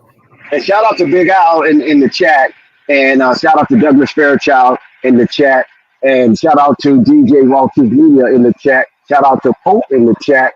And I saw CWE in the chat. If he's still there, shout out to you also, CWE. And to answer your question, CWE, yes, I am. When it comes to Flight Sports TV, Whatever is needed, I'm willing to be. If it's a hype man or commentary, I'm willing to be that, CWE. And thank you for pointing that out. Well, I didn't even see that. What the hell are they talking about in the chat, man? CWE is crazy. Come on. It's 39-31. We got Tyus Jones with the rock right now. We got Gallo picked up by PJ. Gallinari about to violate. See, these are the kind of pieces Charlotte need to be picking up. You know, players like Gallinari, you know, dudes with real skill. You know, they're picking up niggas like Frank Ntilikina and shit like that. Just crazy. It was 39-31. Gallinari, shit was, I don't know what happened, a tactical or something, but he just got a free shot. It's 39-32. 7 minutes. We got Kuz with it. Kuz finds Jones. Melo was on Jones. He kicks it out, and they could not convert in Washington. Rebounded by Richards. Terry Rozier moving it with pace. Screen coming with PJ's. Double screen with Nick Richards. He's surveying the landscape. Gives it to PJ Washington. PJ Washington floater in the paint, and he scores it. It's 41-32. Charlotte. 6:35 to go in the second quarter. We got an unbelievable basketball game going on right now. Tyus Jones, cross half court, picked up by Lamelo. He gives it to Crispin. Crispin is looking for this three all night long, and he couldn't make it. Nick Richards, he just grabs the rebound. Lamelo, he's slowing it down. Now he's picking up the pace. He's doubled by Gallinari and Jones. He kicks it out to Scary Terry. Screen coming with Nick Richards. Terry for three, and he scores it. I told you, Terry Rozier is so reliable. You know, I mean, that's what I'm saying. If you want to trade Terry Rozier, who the hell are you gonna count on to make that goddamn three ball? Huh, Dex? This is crazy. Well, we already know Scary Terry is sporadic, so that's the part of the name that they left off. Terry Scary Sporadic. So they just call him Terry Scary, but he's Terry Scary Sporadic. Yeah. Shout out to Terry Rozier, man. He's very reliable. Salute to everybody in the chat. DJ says Hornets be bargain shopping players. Yeah, bargain shopping. Yeah, I mean, you're absolutely right. They definitely be bargain shopping, man. This is crazy. You know, like I said, they really should have got John Wall, or they should have re-signed Isaiah Thomas. I think all of those people would have been, you know, good. I don't know if they don't want to get John Wall due to the ego and all that. You know, he's suffering from the Carmelo situation, you know, where they think bringing him onto a team and is going to be a distraction, and you got to play him, and he'll be comfortable coming off the bench. You know, but clearly they need to upgrade that position. It's too big of a drop-off. And I'm telling you, in the NBA season, when the talent is even heightened, you know, could you imagine? You got people bringing out way better backup point guards than this. I mean, this is crazy. Frank Ntilikina can't guard nobody either. That's what I'm saying. I could see if he struggled offensively, but he gave you all the things defending. He's not doing that. You know, so it's not like I said. Y'all will see. Y'all just keep watching, and y'all. And like I said, just know I told y'all first that this dude could mess everything up. But I'm gonna just trust that Steve Clifford don't have all his rotations together. You know, it's still a lot of time left, so that's what I'm banking on. You know, for Steve. Well, the Charlotte Hornets is clinging on to 11-point lead as the Washington Wizards call timeout to regather the troops and hopefully make a real strategic run to close out the quarter. What they have there at the 6-minute silo mark. But listen, Flight, Charlotte is holding up, and that's something that we should be paying attention to, because the Washington Wizards do not want to see Charlotte beat them in this preseason. You can best believe that. Man, you goddamn right. They don't want to see that. You know, but it is what it is. Somebody got to win. Somebody got to lose. But it all depends on what do both coaches do. Do you play your quality guys down the stretch? Remember, last game we didn't see Melo, you know, coming down the stretch. He didn't play at all in the fourth quarter.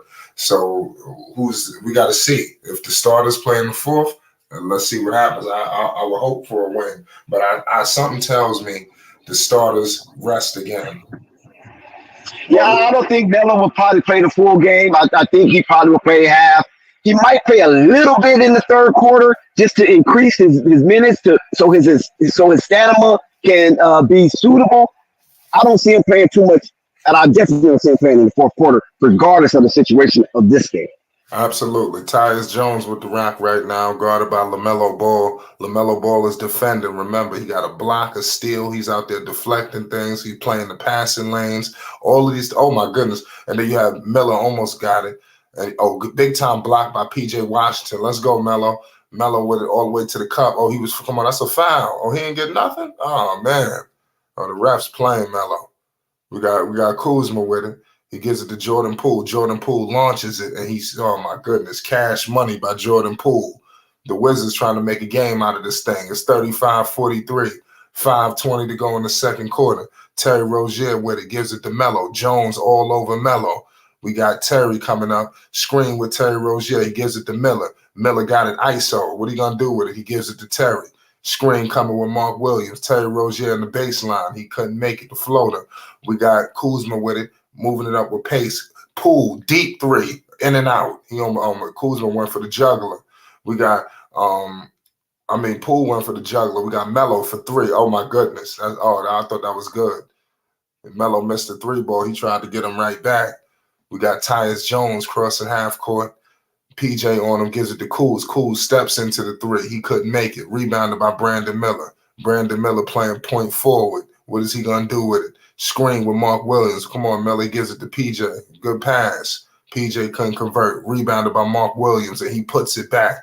We back to a 10-point game. Charlotte is up on the Washington Wizards, 45-35. Jordan Poole with the ball, crossing half court, shaking and baking. Gives it back to Jones, to Collarberry. Collarberry kicks it back to Tyus Jones, top of the key, to Kuzma, wide open three. Why is Kuzma always wide open? We got rebounded by Melo. He missed it. Melo, he's surveying the landscape, gives it to Terry Rozier. He didn't shoot the three. Back to Melo, top of the key. Screen coming with PJ. Melo, mid-range, and he couldn't convert it. But he nearly puts it back, but he was fouled. Melo was fouled on the putback. The Hornets looking to go up by 12. Melo is active out there, y'all. I'm telling you, defensively, he's chasing down his rebounds. These are all good signs that could convert to the regular season.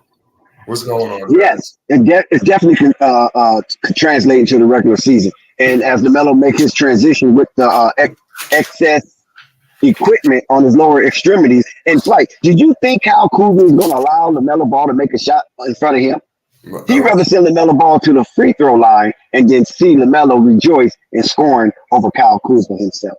Yeah, hit that like button, hit that subscribe button, y'all. Come on, y'all know the duties. Yeah, there's always some issues going on between them, so it is what it is. Those issues date back. They know each other very well, from when Lonzo was with the Lakers. Y'all know this. They know each other very, very well. They've been on dinners, all kind of shit. Melo was in them practices. Right, LaMelo, he was rewarded with 2 shots, and now LaMelo turns around and fouls. So we'll see if they will reward the Wizards with 2 shots as the Charlotte Hornets hang on to a 12-point lead inside the 4-minute zone. Right. Yep, 47-35. 3:53 to go in the second quarter. Tyus Jones with the rock. He's crossing half court. They kick it out to Collarberry. Jordan Poole in the mid-range to Gafford, William Gafford. Big time dunk. Did he get a tech for that? He was hanging on the rim. Yeah, he got a tech. Yeah, he was hanging on the rim. And P.J. Washington could not capitalize off the stimulus that was granted to the Charlotte Hornets. Ooh. Why is he shooting techs anyway? Who's on the floor with him, like? Why the hell is P.J. shooting techs? Man, I don't know. Like I said, it's the preseason, Dak, so they just okay, I got you. Shit. They just doing whatever. They let the shit go. This is at the end of the day, it's all an exhibition.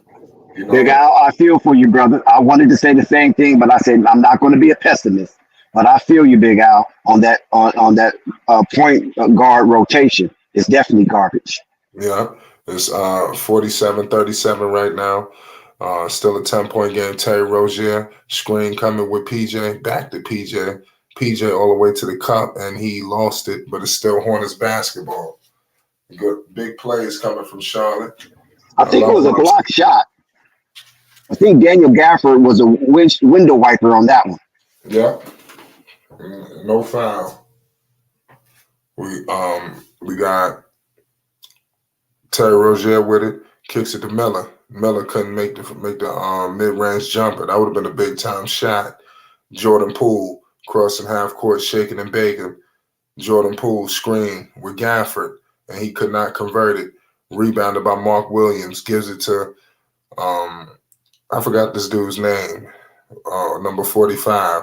We got P.J. Washington with it. Oh my goodness, Mark Williams is gonna be a force. I done seen enough, to show that Mark Williams is gonna be a problem for people this year. He's gonna be out here blocking shots, getting all the goddamn rebounds, dunking.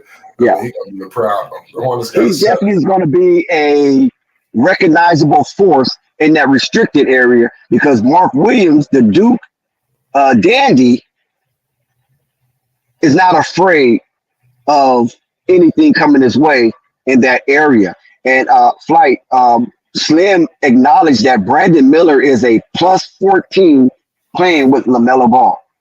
Yeah.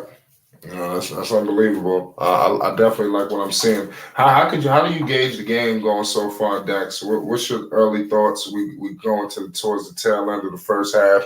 What are you seeing from Charlotte? Charlotte is very scrappy, and they're not giving Washington any kind of cushion. But Washington tried to make their run because we know basketball is a game of runs and it's a tale of two halves. So Charlotte could win the first half. They almost got a 50 ball for the first half, and I'm quite sure they will get north of 50, which would be excellent for the Charlotte Hornets because they have shown in the past their offense was very inept. And the Washington Wizards behind Kyle Kuzma, it just looked like it's a one-man show, and Jordan Poole did not come to dance.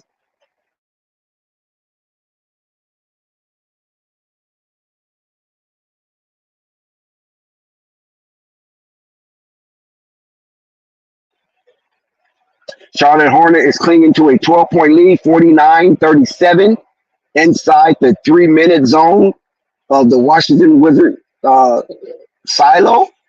2 minutes and 55 seconds to be exact until the break of the half. And Charlotte has shown that they can score, and there's no answer for the Charlotte Hornets with the Washington Wizards' malnourished defensive stance.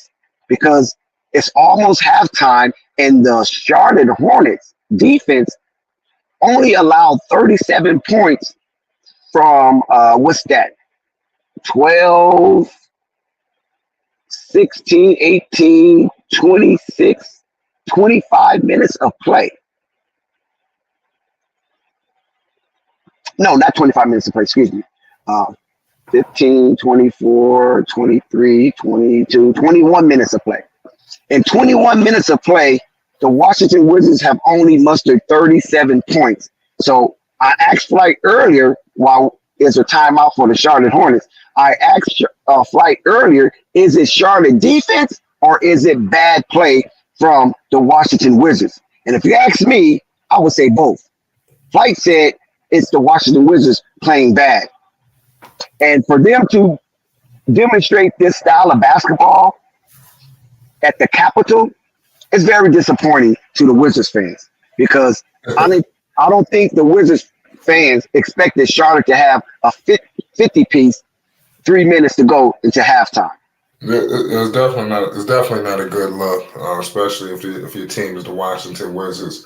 Clearly, they lacking. If they getting beat down like this to Charlotte, what the hell you think's gonna happen when Milwaukee rolling the joint? So you got to definitely think about it. It's gonna be a bad team. I'm just hyping them up a little bit, but as I can see, this team ain't gonna look too good. I'm just gonna keep it all the way real.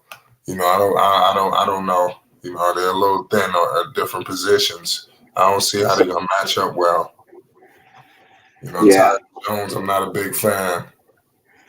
We got big time play by Jordan Poole. Hits his free throws.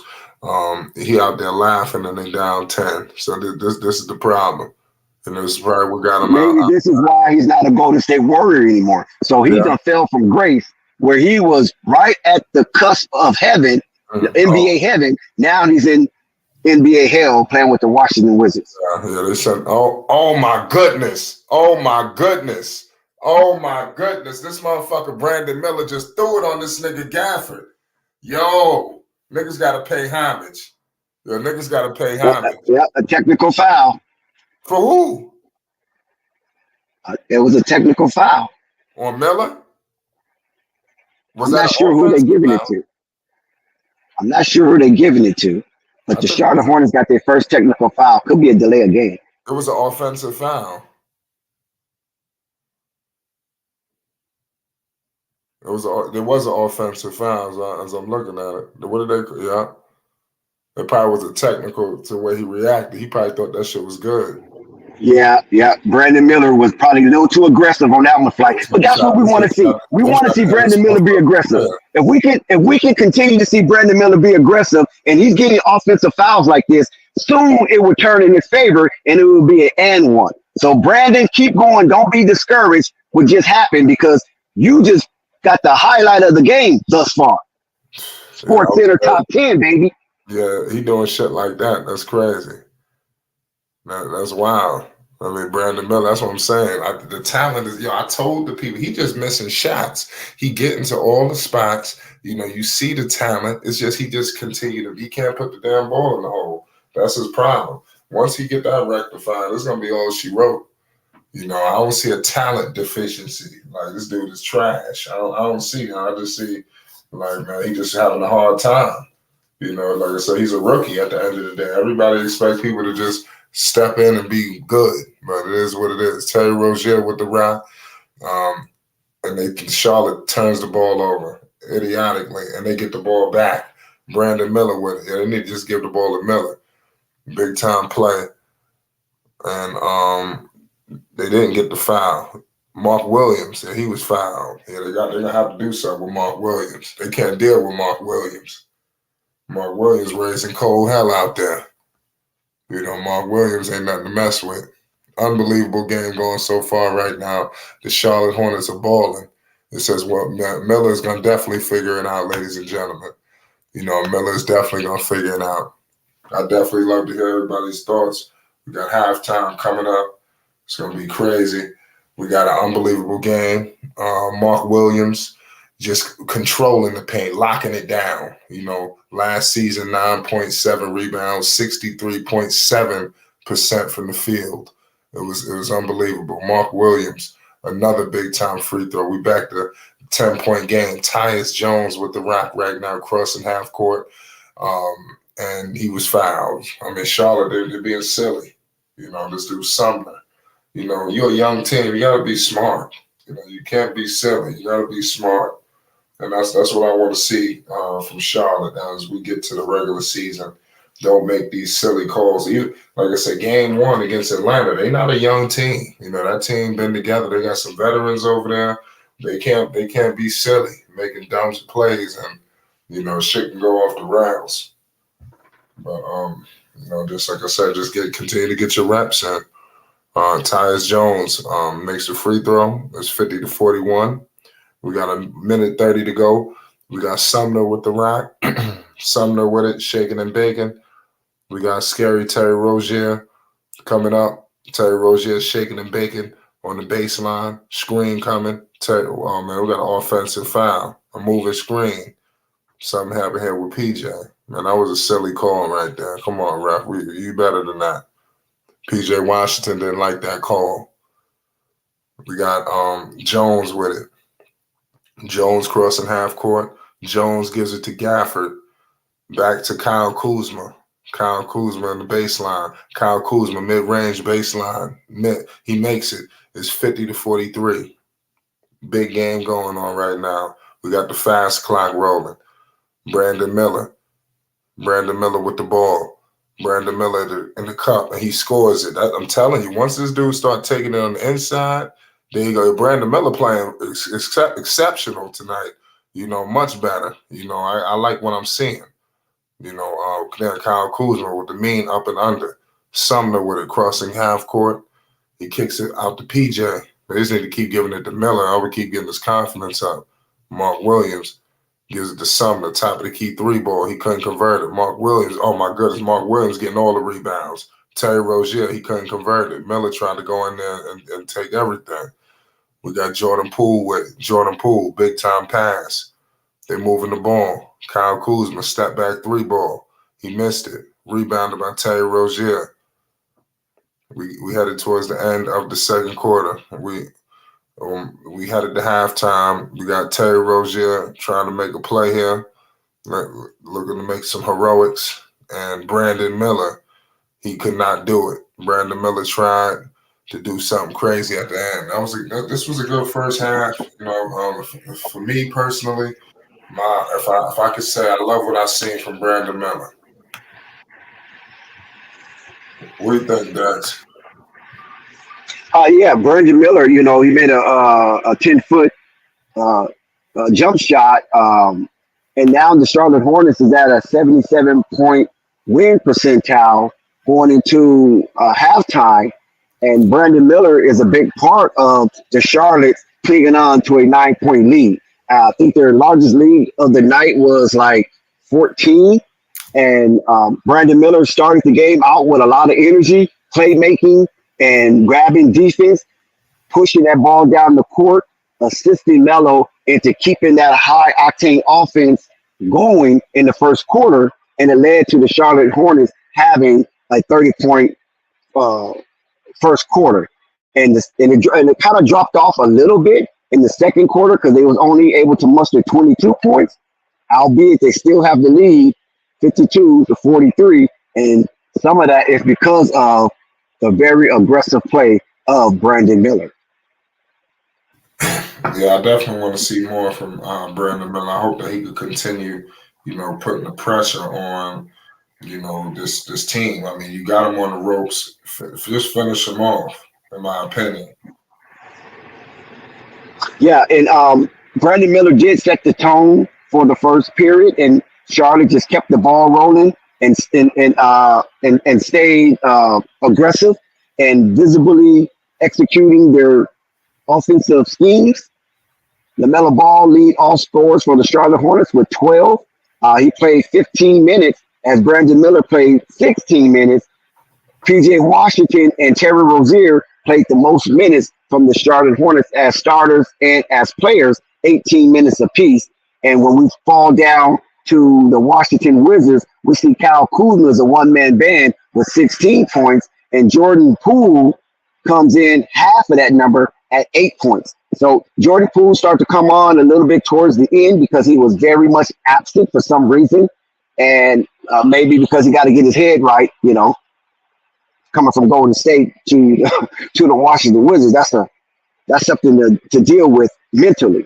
So the Charlotte Hornets is playing good basketball in the first half. So regardless what happens in the second half, the starters that they put out on the court versus the starters that the Washington Wizards put out on the court, the Charlotte Hornets starters was better than the Wizards starters for half of a basketball game. So when it comes to second half, I don't expect some of these starters from the Charlotte Hornets to be on the court, and same for the Washington Wizards. So tonight, who's that? Oh no, that's hold on. Dex, when you get a chance, check your text message. Okay. Yeah, go ahead, Fly. Go ahead. Oh, okay, I got you.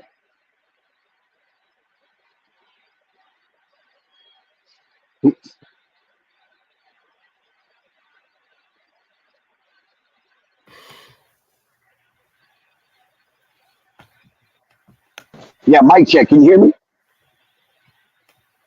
Mic check, Flight. Can you hear me? Yeah, you good. Okay. Go ahead, Pope. Do your thing, Pope. What you see? What did you observe?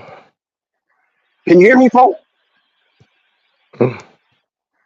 Pope, are you asleep or are you available? Can't hear nothing. Well, Pope, whenever you get your situation straight, just chime in.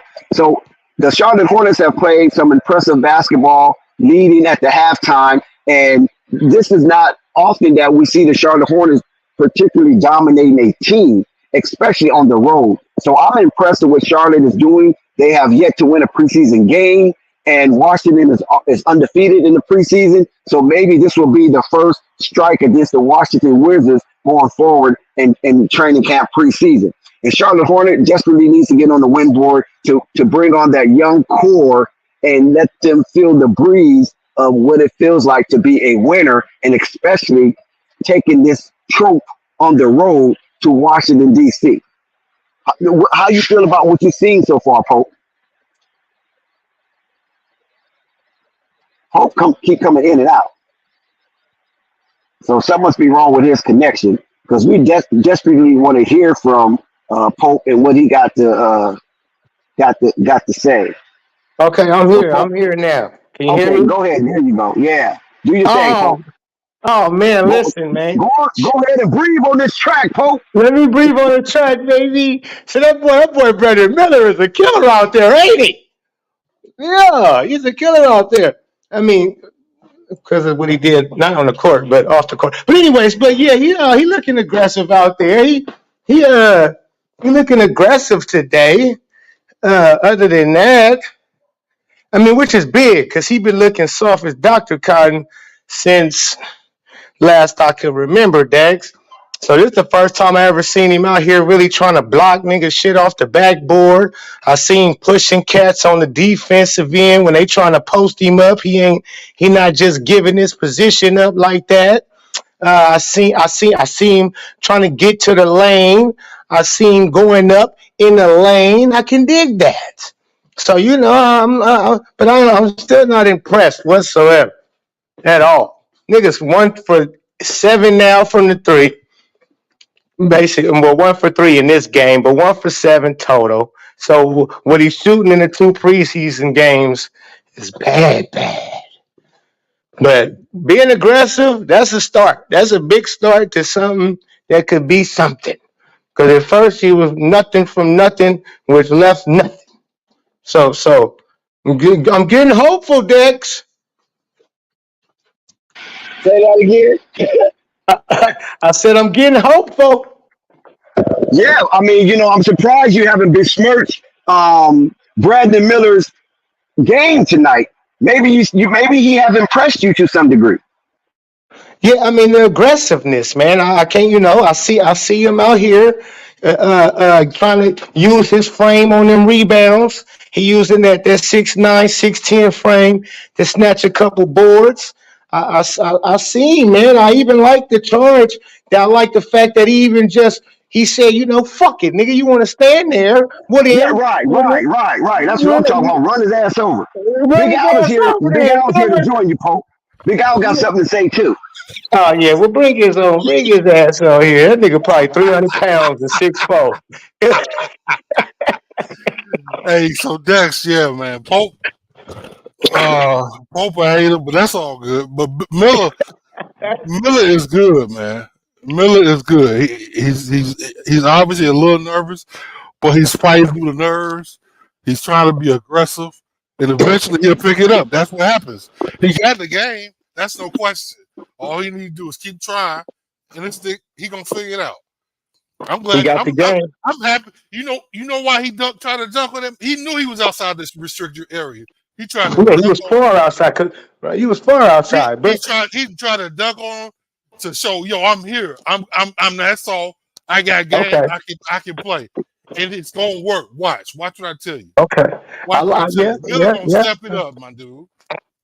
He gonna step it up. So what are you at right now? I mean, points don't really matter, but I ain't really up on. I know he got 2 layups and a 3-pointer, so he had good 7 points. But it's more than just scoring though. Oh yeah. No, I'm not tripping on the rebounding. point. He's rebounding. He rebounded. He's playing solid D. He's a passer. He's passing the ball. I don't know if I'm being a passer, but okay. He's a distributor. He's good at it. I don't know about a distributor, folks. Y'all niggas start giving nigga extras. I'm just telling you, man. You call passing to the wing being a distributor? You call him passing to the wing and a nigga shooting a 3. That's called being a distributor. One is he can do it, my dude. Come on, my nigga. Come on. That's what I mean, big guy. Don't give him more than give him what he's doing. Because he's doing good stuff. He's doing good stuff. I'm just telling him what he can do. Hey, well, I ain't seen him do no distributing. He did it in college. He gonna do it in the NBA. That's his game. He averaged 1 assist in college. So what do you mean he did it in college? Man, he was Stop extremely it, dog. brother. See, That was see, part of his game, dog. I know stop what it. I'm talking about. I can Okay, see well, it in his if that's a eyes. part of this game, nigga, you should be averaging more than 1, 2 assists a game if All right, distributing is all right, what you do. all right, Paul. What was wrong with you? Did you have a stroke before you came on the Nah, stream? man, You no. sound weird, man. What I was going sound on with weird. I ain't smoked all day, my nigga. You feel I smoked half a joint. I've learned I'm allergic to marijuana, so smoking is out for the pope. Smoking is out for the pope.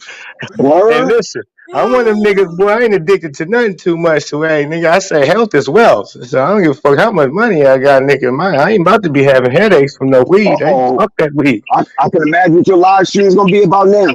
you? It's gonna be good.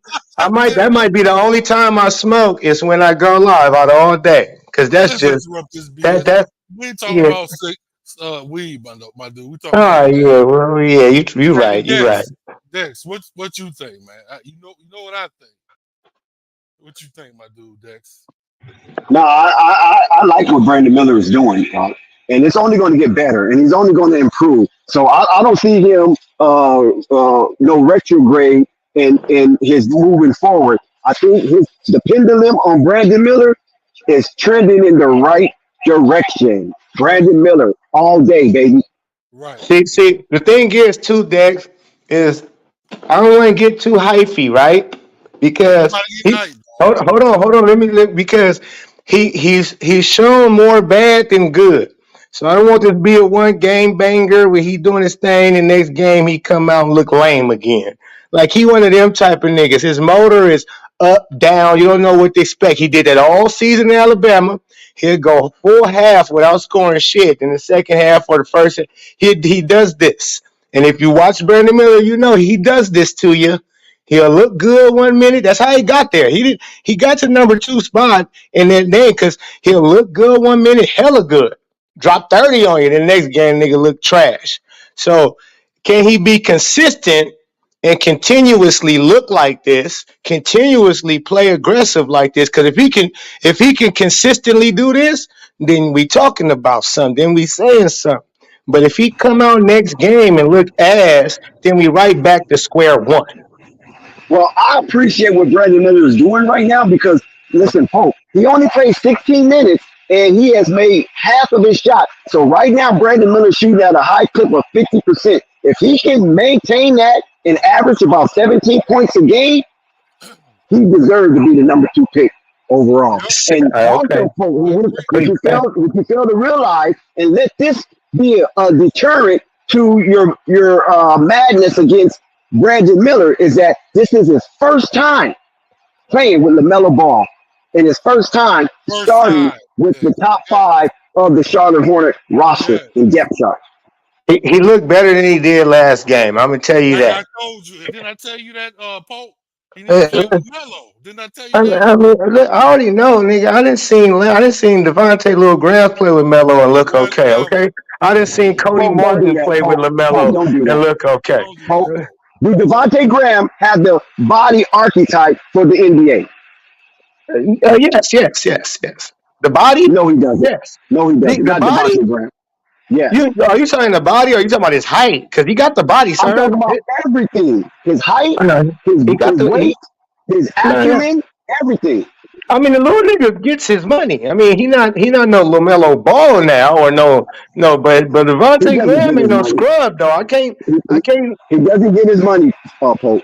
What he did was he got his money with Charlotte because they gave him the green light. He had the biggest green light in all of the team, even more than Terry Rozier, because he had the ball in his hand. But when I'm he saying. got traded, we saw Devontae Graham fall off a massive cliff. Well, did he fall off or did he get hurt? Because he was over there doing his thing when it was number one. No, he So fell off. He only had 2 games. He had 2 games. He had like a 30-point game. He had a game where he hit a buzzer beater. Outside of that, he was Casper the Friendly Ghost. yeah, well, the nigga's trash. Fuck him. The bottom line is this nigga Miller. That's why you can't defend him. Don't defend him. That's yeah, right. Throw his I ass ain't about away to with the defend that nigga. baby and Yeah, the I ain't about to sit bathwater. here and Hey, defend on Devontae Little Grams. That hey, nigga's trash. You right, Dex. I don't need to know why I said stuff about his little ass. But this nigga Miller, though, tonight he looking all right. We're gonna continue. We're gonna see if he can continuation with this. And this is the Wizards. I gotta bring this up. I know a lot of people said Scoot played against New Zealand. Nigga, Scoot's gonna kill against whoever. So yeah, he played against New Zealand in the first game, and you gonna get to see that in a couple hours. You gonna get to see that in a couple hours. Scoot gonna kill whoever. Scoot scored 7 points the other night. Yeah, he only took nigga about 4 shots. He wasn't tripping on. He also had 6 assists, same as Lamelo Ball in 19 less minutes than Lamelo Ball. So he played point guard. He not out there trying to jack up a bunch of shots. He didn't. He shot. He had 7 points and 6 assists. He's a point guard. He assisted the ball. Go ahead. And his 7 points, if you went and looked at his 7 points, they was impressive. We're getting back underway with the game. Like I said, it's an unbelievable halftime show, man. Y'all, I could only imagine the post game. It's gonna be unbelievable.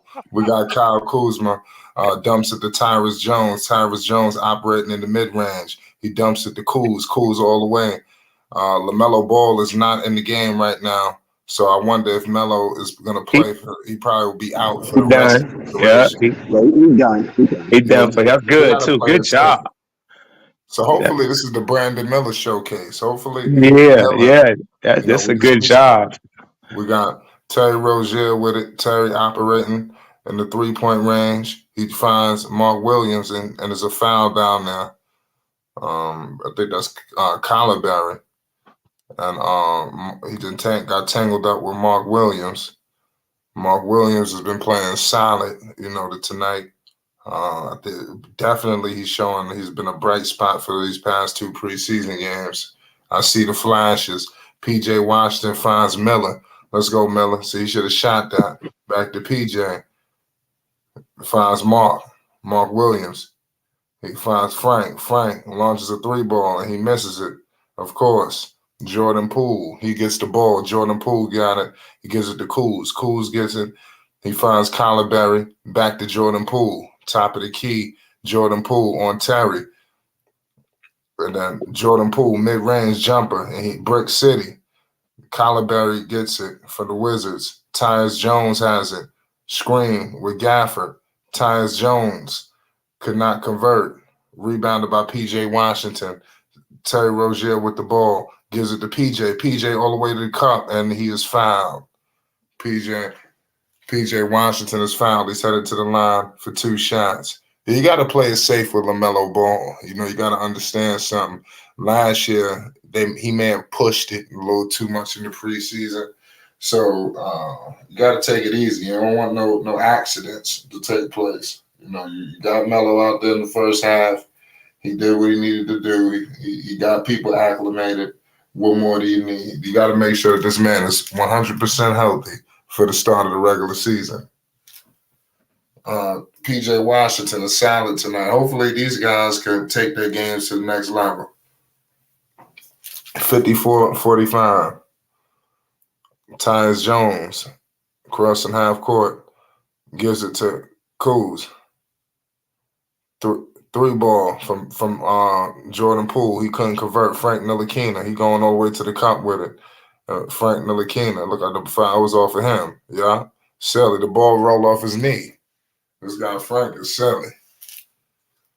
This guy, man, he need to be on Shaq and the Fool. He need to have the whole damn episode. We got a whole bunch of crazy plays from Frank from the past 2 games.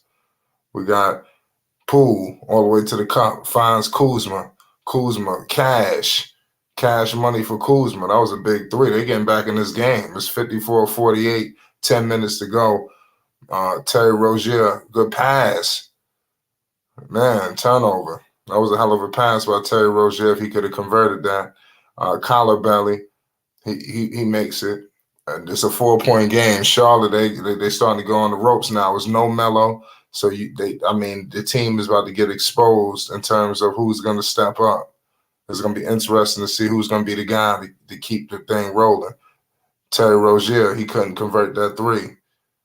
Jordan Poole, he almost launched a pass. I don't know what he was thinking. He finds Tyus Jones. Tyus Jones has it.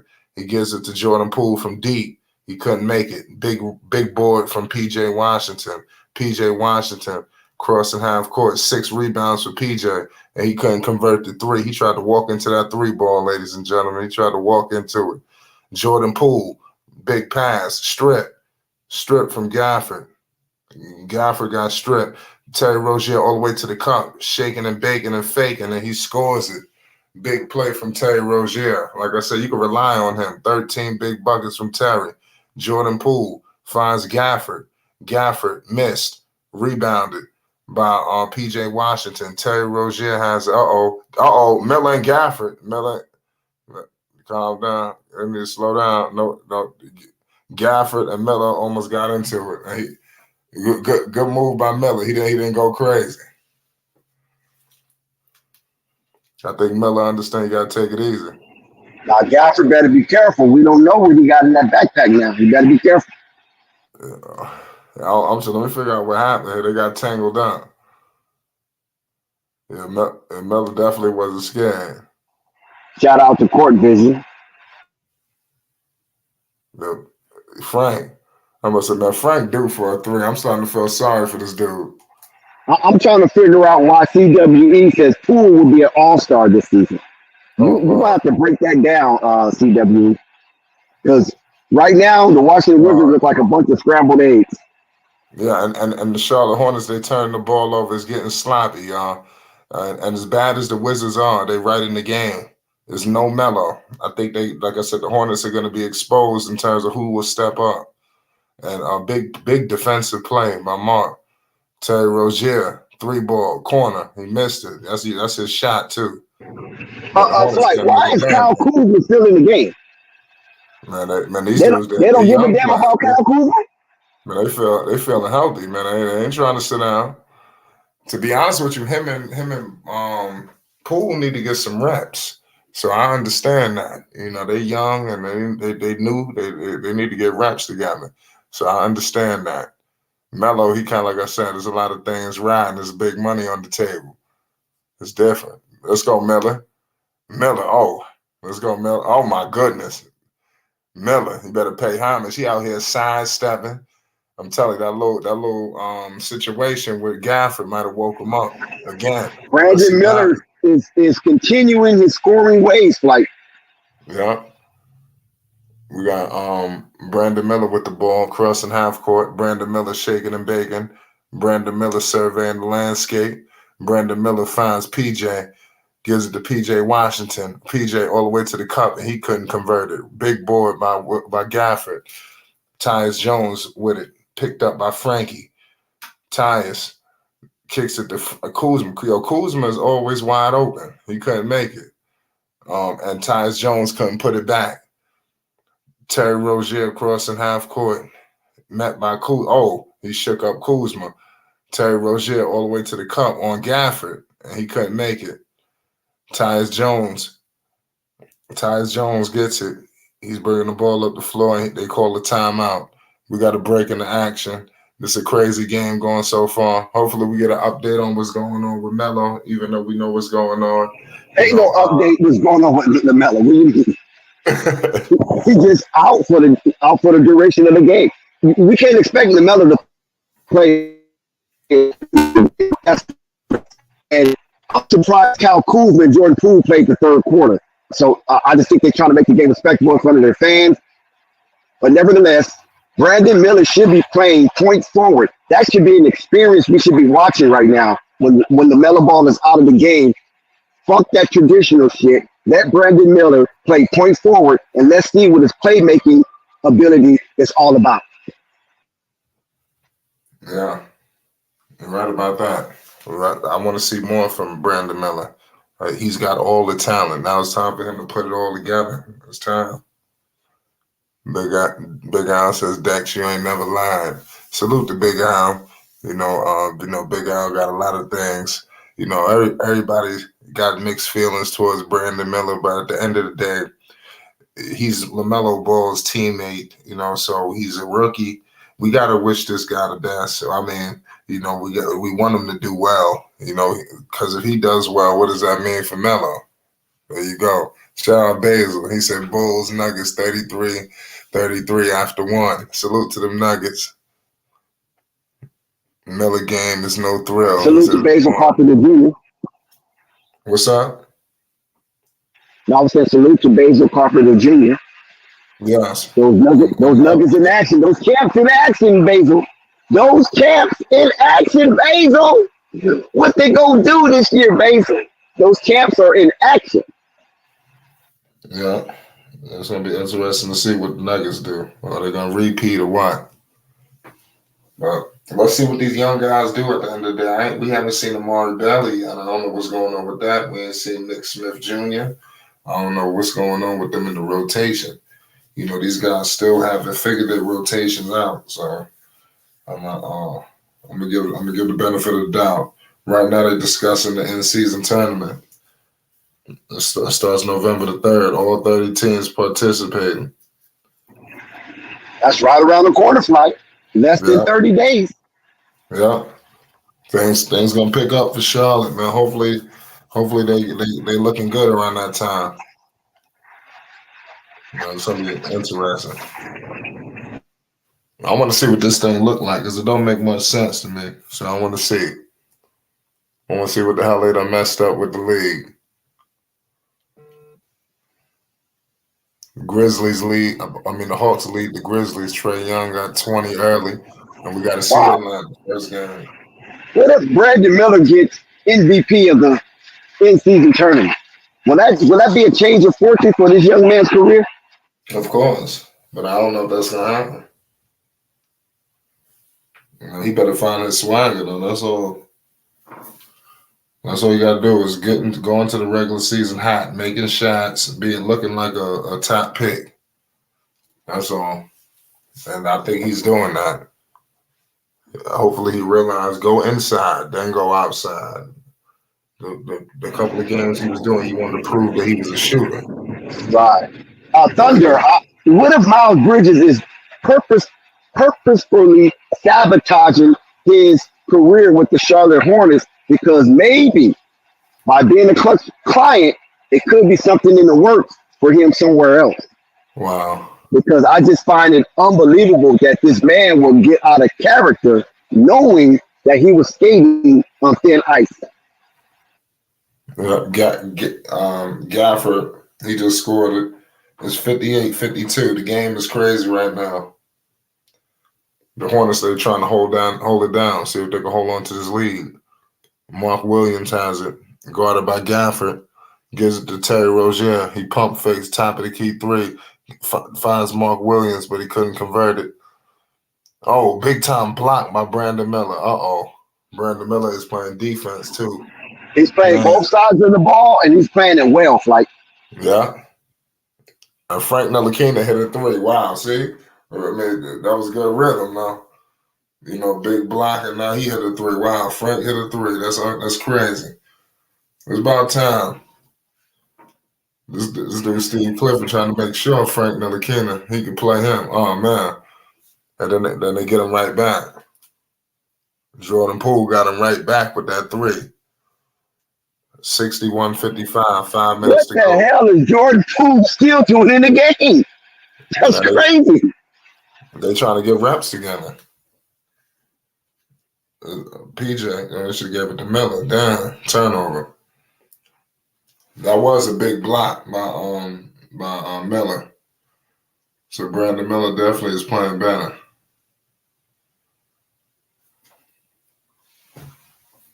There's much better performance. I think Lamelo Ball being on side of him at tip-off really fired him up and inserted some unseen energy that we have not seen before. I believe that. You know, at some point you do want to look good in front of Melo, I'm pretty sure. You know, so it is what it is. You want to help him. I think he understands what's at stake. And I'm pretty sure he looks good in practice, but you know, they got to put it together on the floor. He's a rookie, man. So we just got to be just bad with this guy. Kispert, big block by Mark Williams, and he ain't playing no games. The ultimate eraser. This dude Mark Williams, he ain't playing. Big presence. Despite Lamelo being on the sideline, the Charlotte Hornets still cling on to an 8-point lead, 63-55, inside the 4-minute zone. Yeah, yep. You can't ask for nothing better than that. And like I said, Brandon Miller, you got to give major respect to Brandon Miller. PJ And we Washington. called it, yeah, Flight, sorry about that. I'm sorry, Flight. But we called Brandon Miller being a playmaker, and now Cliffy is allowing that to be so. I just want Brandon Miller to handle the ball coming out of a scoring possession for the opposition, and let's see how he runs the offense, whether fast break or in a half-court set. Right. I like the matchup. I like the play of PJ and Miller together. And PJ just missed a free throw. That's unusual.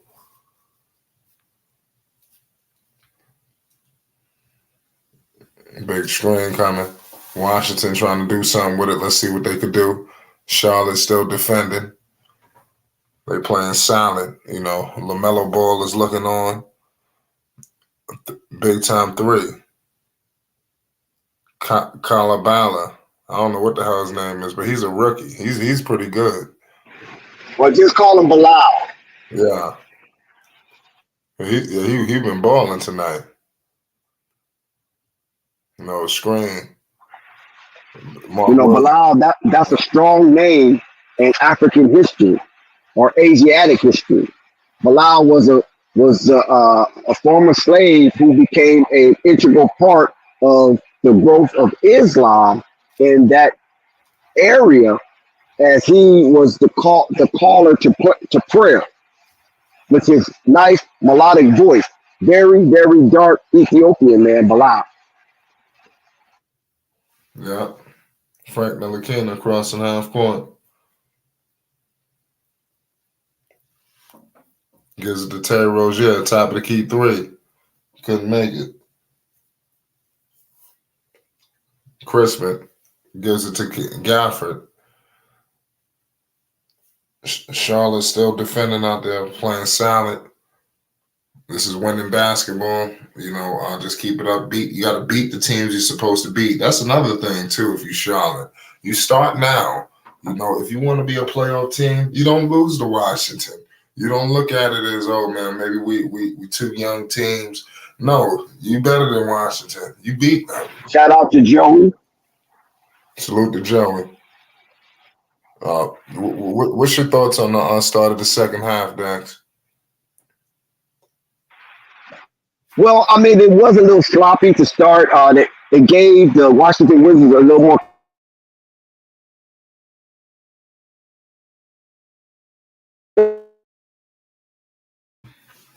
You sound like you have some technical difficulty. I'm having technical. Okay. You're saying you're having some technical. You might be all right now. No, yeah, you still calm down. But Charlotte. Well, listen, we'll get back. You coming in kind of bad.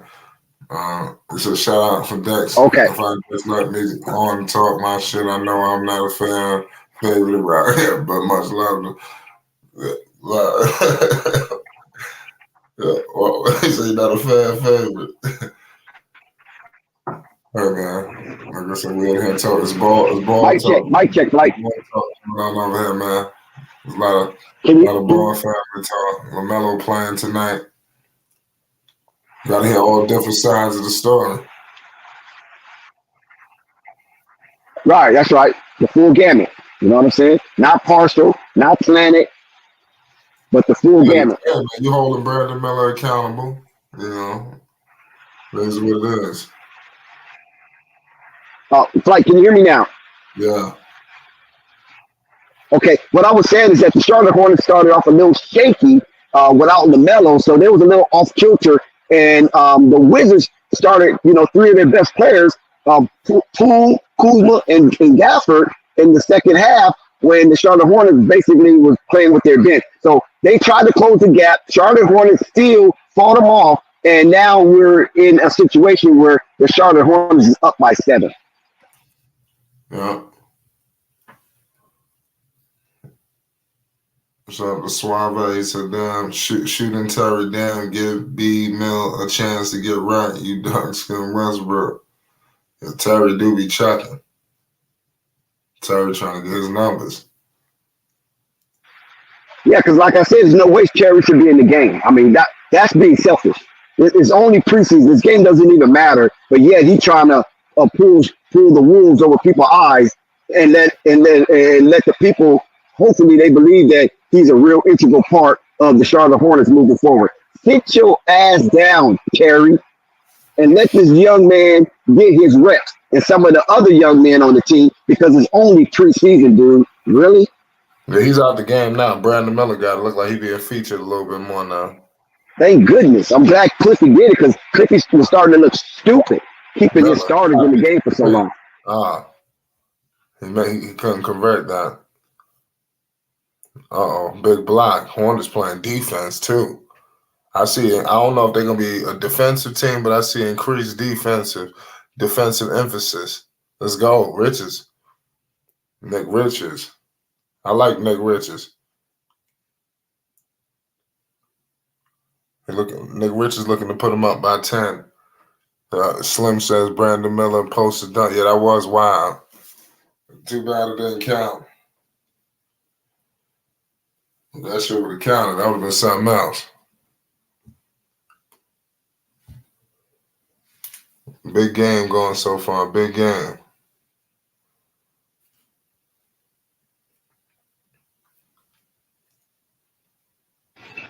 Brandon Miller is still out there rebounding, so he's still being active. Like, despite them being up by 9, he's still out there being active. He ain't laying it down.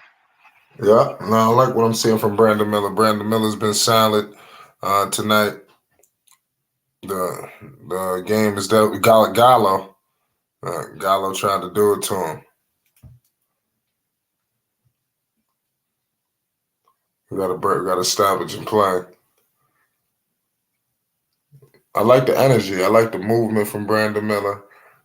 One thing's for sure, two things for certain. This was a much better game for Brandon Miller. I think we all can agree to that. This was definitely a better outing. Nick Richards back at the line, looking to increase the lead. Nick Richards couldn't convert the first free throw. Finally, we get a Nick Smith Jr. signing. I don't know if they ever let Amari Bailey play. They gotta let these young guys get in the game. We got a Nick Smith Jr. signing. Will we see Amari Bailey? They got another rookie. 27th overall pick. Crispin with it. You finally see Cools and Poole having a seat. JT Thor with a big board. Oh, man. See, listen, Cliff doing some goofy shit. Clifford is doing some goofy shit, and I'm looking right through it. Even though he's trying not to be transparent, there's no way Miller should be on the bench. He should be the driving force of the Charlotte Hornets to close this game out. He should be closing out the quarter. If you're gonna put Miller on the bench, then you put him on the bench at the 5-minute mark and you bring him back in at the 3-minute mark and let him close out every quarter till the game is over.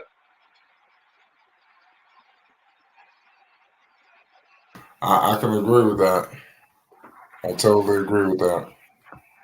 We got to break into action. It doesn't make any sense to me because he's your set.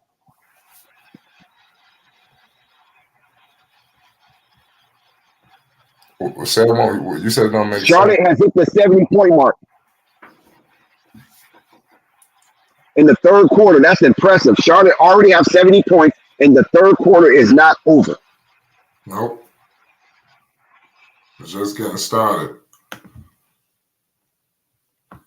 Salute to everybody in the chat right now. We got a great game. We're coming back from commercial break. Charlotte's Hornets basketball is back. It don't get no better than this, ladies and gentlemen. Appreciate y'all for tuning in with us. Hey, y'all hit that like button, man. Hit that like button. Come on now. And if you're new, hit the subscribe button. It's facts, man. We're going to be doing this all season long. We ain't even get started yet. This is the preseason. You know, so there's a lot of things coming. Bilal, that's his name. That's what they calling him. It's Bilal. I told you that already, right? Yeah, then the other commentator said his name, Bilal. No, it's Bilal. That's a Muslim name, and it's a very important Muslim name. Nick Richards. Man, I love what I'm seeing from Nick Richards. Nick Richards is balling. You know, he playing big. The Jamie Jamaican man, blood clot, fingers to the blood clot. Wow. Bilal. Oh, yeah, let's do Bilal is a problem. Now, how many points does this fool got? Let's do Bilal. Hey, what's up with your boy JT Thor? I have no idea. This dude is sinking in quicksand. Everybody had high hopes for this old black ass dude because he black. All the light skinned niggas. See, that's that light skinned nigga shit. They think every black motherfucker is thorough. He had a good game last time. Dude, JT Thor is nothing, man. No, you're not a fan. He's a waste of space on the Charlotte Hornets. I'm telling you right now. No, I don't think he ain't that bad. I think it's some other players that's worse.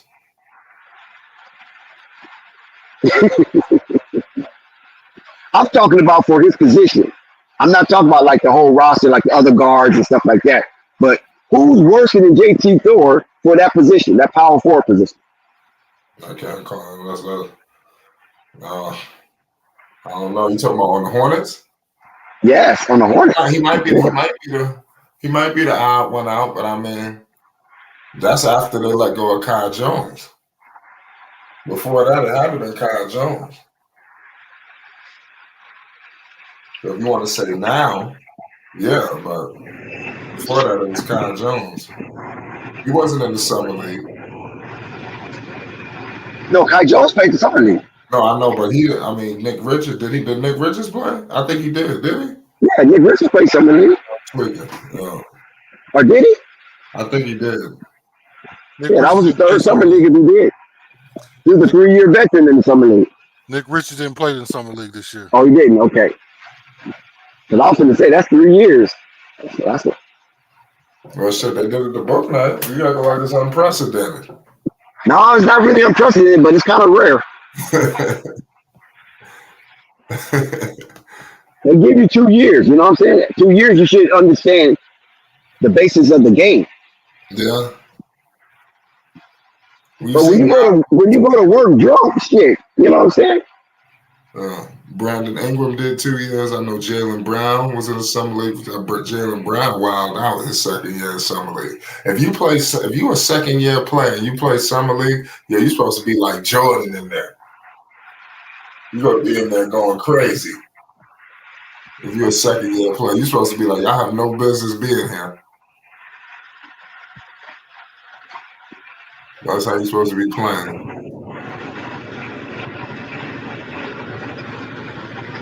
Crazy game. Yeah, so. But yeah, I like Nick Richards. I think he should have a larger role. You know, to me, for some reason, they just hold players back. I don't understand Charlotte. I just don't understand the nature of them. They hold players back because they don't want to pay them. You know, I really understand the business side of it, but you're supposed to try to milk your players as much as possible while they are on their rookie situation. You don't hold them back. Hopefully their numbers are so low that when it comes time to negotiate an extension or offer an extension, now you bite your fingernails hoping that this mad backwards business operation works. And that's why the new owners that came in, Rick and Gabe, they didn't waste no time giving Lamelo his rookie extension. They didn't waste no time. I know Tyrese Halliburton got announced first, but I believe if Jordan was still there, they would have been haggling over $1 or $2 million. I just feel that. And the new owners, they wasn't going to waste no time with that. They wasn't playing games. Just like Minnesota, they ain't playing no game. They know what they got. Indiana didn't play no game. But the Indiana one was kind of surprising, for Tyrese Halliburton. I guess they had to give it to somebody. Why not Tyrese, right? Yeah. Nick Smith Jr. with a big time shot. You got Bilal. Yeah, that's his first name. Bilal. Yeah, okay, I didn't know that was his first name. I thought they was trying to give some kind of abbreviation to his name. It's Bilal Coulibaly. Yeah. Exactly, Rap God. So Yeah, just remember now, every time you say Bilal, that name is very important in African history and Asiatic history as well. Just remember that. It was also a singer, an R&B singer out of Philly named Bilal that had some nice joints back in the day with the neo soul era. He had one good joint called Soul Sister, and then he collaborated with Dr. Dre and Jadakiss on another track as well. Yeah, Chris, and then the Wizards, they convert. It's 65-77. There's a big time game going on so far. The young players are definitely being featured. So if you're a Charlotte Hornets fan, we got a lot of young talent, and we need to get a look at all of them. So Nick Richards, because these guys will be in the rotation, they'll be needed and called upon during the season, especially with the unknown status of Bridges. They're going to be this dude Johnny Davis just threw it on. I think who was he threw it on Thor? Yeah, that was crazy. But these guys are going to be called upon, especially them 10 games without Miles. And here we go with Bryce McGowan. So he was fouled. Bryce McGowan's was 77-67. Crazy play by Johnny Davis. Lamelo Ball was silent tonight, ladies and gentlemen. He played good. He played only in the first half. This is the preseason, so you don't expect him to press. But in 14 minutes, he had 12 points, 6 rebounds, 1 assist, a steal, a block. 4 of 11 from the field. Like I said, it's preseason basketball at the end of the day. I expect him to continue to ramp up the intensity as we close the preseason. It's only the beginning. Yeah, I'm in agreement with Big Al. Brandon Miller should be out there. There's no way he should be on the bench. This is the same disastrous decision. Mic check. Can you hear me? I'm sorry. Yeah. Big 3 by Thor. Go ahead. Yeah, fuck that Thor. But anyway, Brandon Miller should be out there on the court. He should be able to showcase what he can do in situational basketball. And this is the perfect opportunity to do that when you put your starters on the bench and then let your highest draft pick do what he do in these kind of situations. Yeah, I agree. Bryce McGowan's.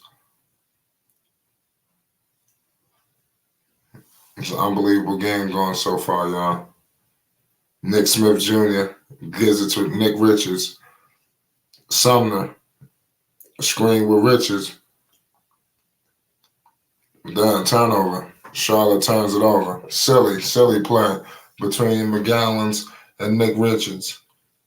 You got to wake up out there and pay attention. Nick Smith Jr. is playing the best defense he can. He got to be able to stay in front of guys too. They really got the G League team out there right now. Big time block by Thor. Thor and McGowan's out there corralling. Good energy from the Charlotte Hornets right now. The young guys are getting an extended look. You know, of course, people would like to see Melo, but they got to protect Melo. They got to protect his confidence and his health. And we got to break into action. Steve Clifford just called a timeout. You know, that dude was hitting threes out there, crispy. And they can't deal with him. Corey Crispin. Hey, Flight, man, I got a question, man. What's the question? So, what y'all think if that on that second unit, since those guys don't distribute too well, what if they play Brandon Miller at that point forward? Because he's a good distributor. What y'all think about that? That's tough. I mean, I think you can play Brandon Miller in a multitude of different situations. That could be just one of them, one of many. You know, I don't think that's just one. You know, but of course, I think he can do that. Yeah, that'd be a good idea because he don't have to do so much playmaking. I'm telling you, Brandon Miller, main objective is to put the goddamn ball in the hole.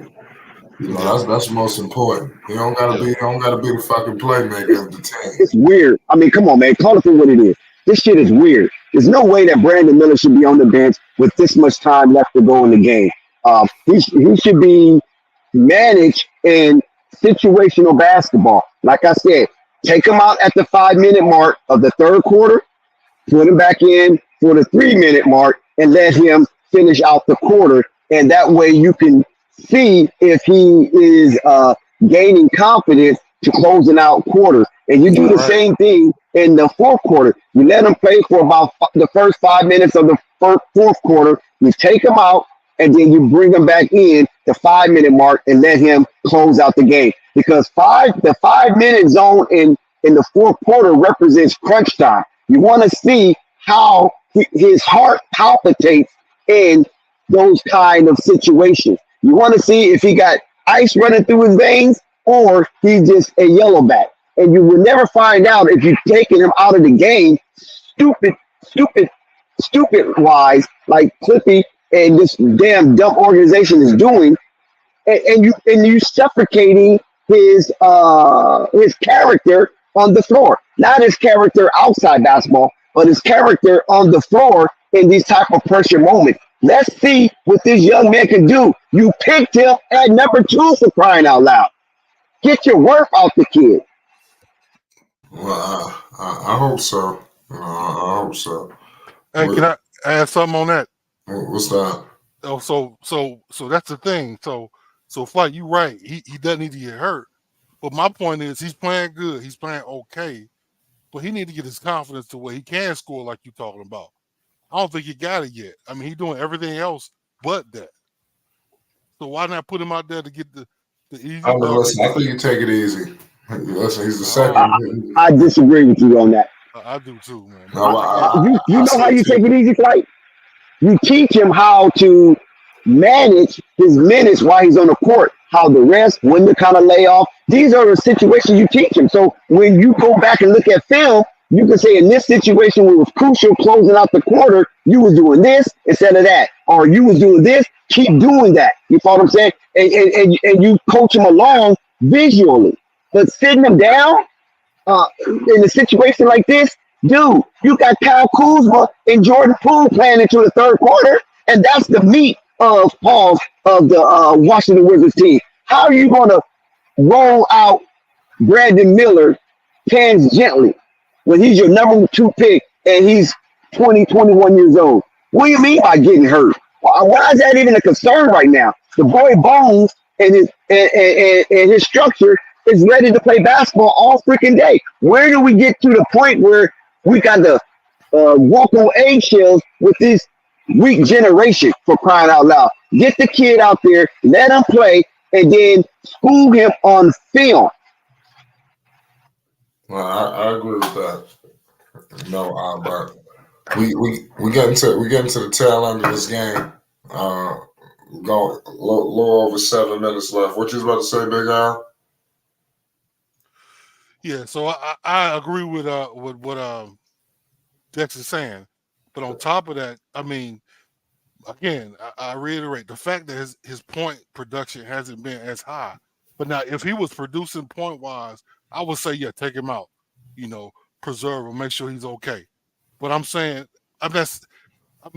he need to get his confidence up. You know what I'm saying? That's all I'm saying. Get him time on the court so he can get this confidence up.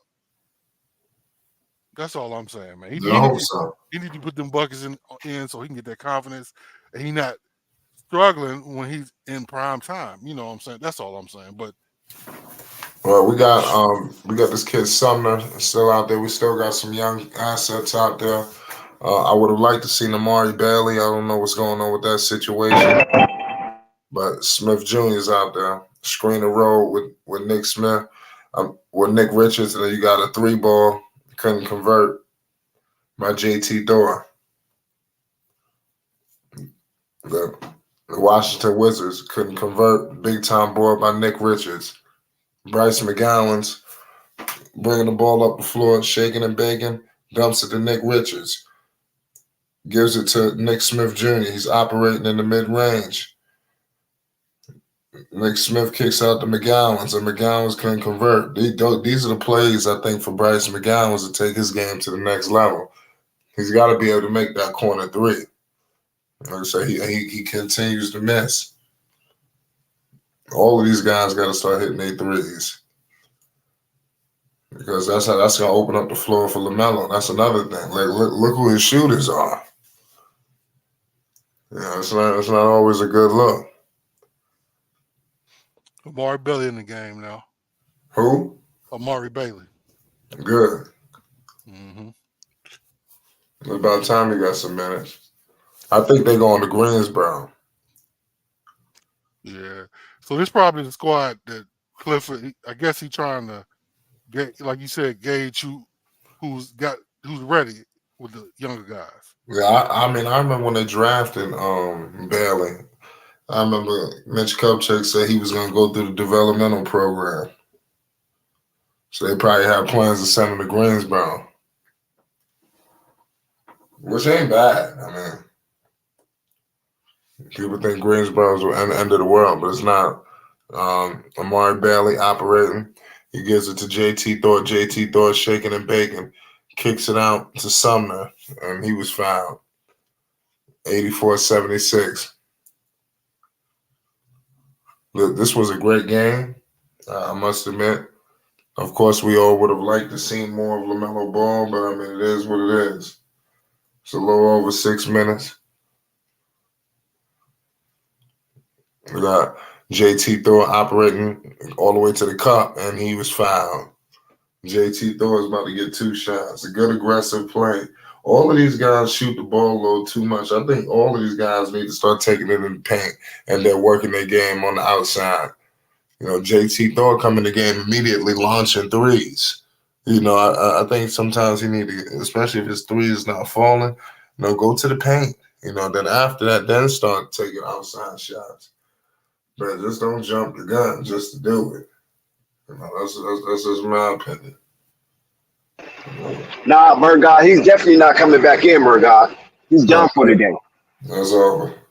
Yeah, he's done. Brandon Miller's done for the day. But I just find it kind of a minor travesty to have JT Thor in the game who didn't play Summer League and have Brandon Miller out of the game who did play Summer League.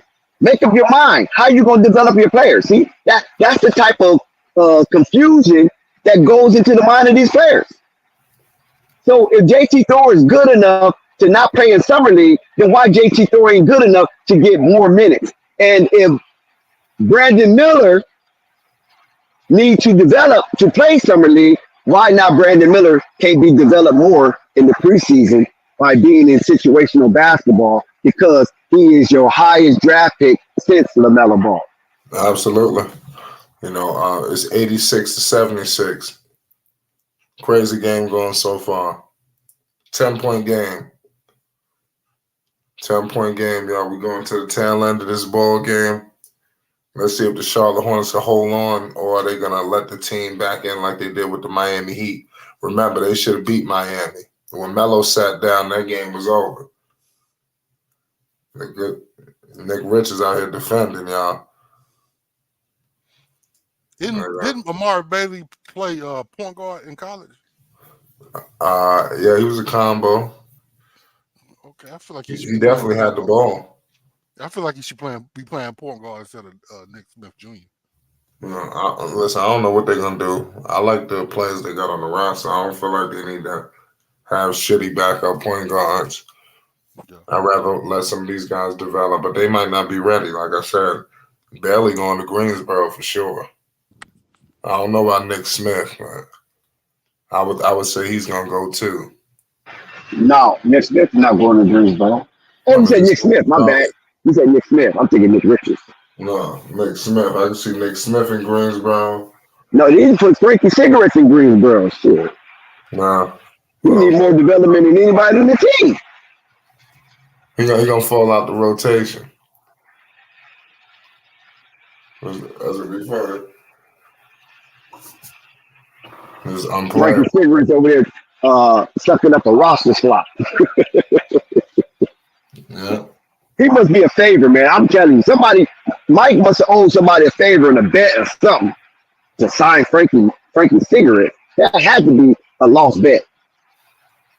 Yeah, that's crazy. Mike, you know, if you lose on this putt, if you can't get this 7-foot putter in there, you gotta have to sign my man Frankie Cigarettes. Mike missed the putt. Yeah, we got a break in the action. The Charlotte Hornets are starting to get sloppy.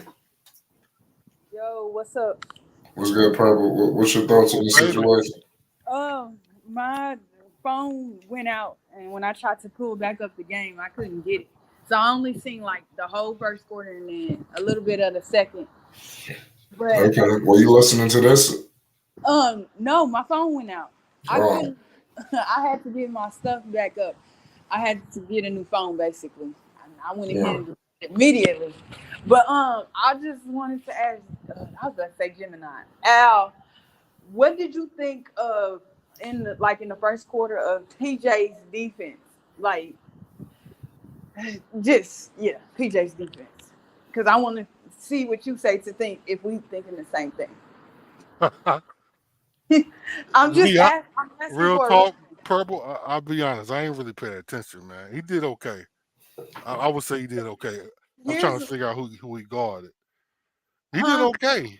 I mean, as a team, they really did. PJ solid. didn't do anything to catch anybody's eye. That's Right. As a team, they were all solid though. Purple.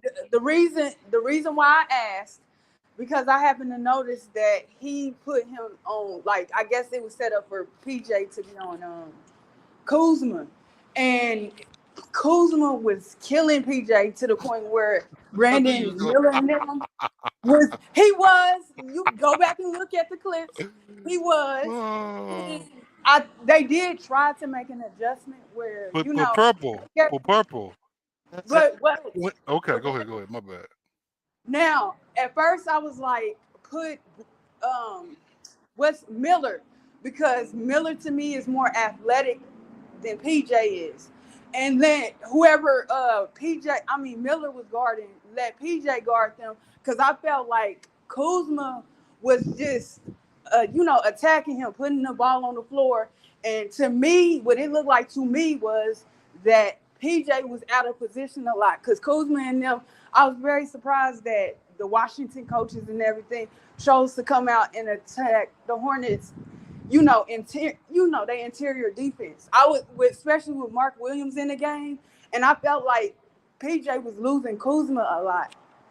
And they should have just made a little bit of an adjustment and put Miller on there and then bring PJ over to help. That's all. It wasn't nothing too terrible. Other than that, I like what he did. Hey, Purple, real talk. What? I'll say this: PJ is not the best defender. I mean, he's okay. He's not bad though. Yeah, he will get you a couple block shots and rebound, but he's not no defender that.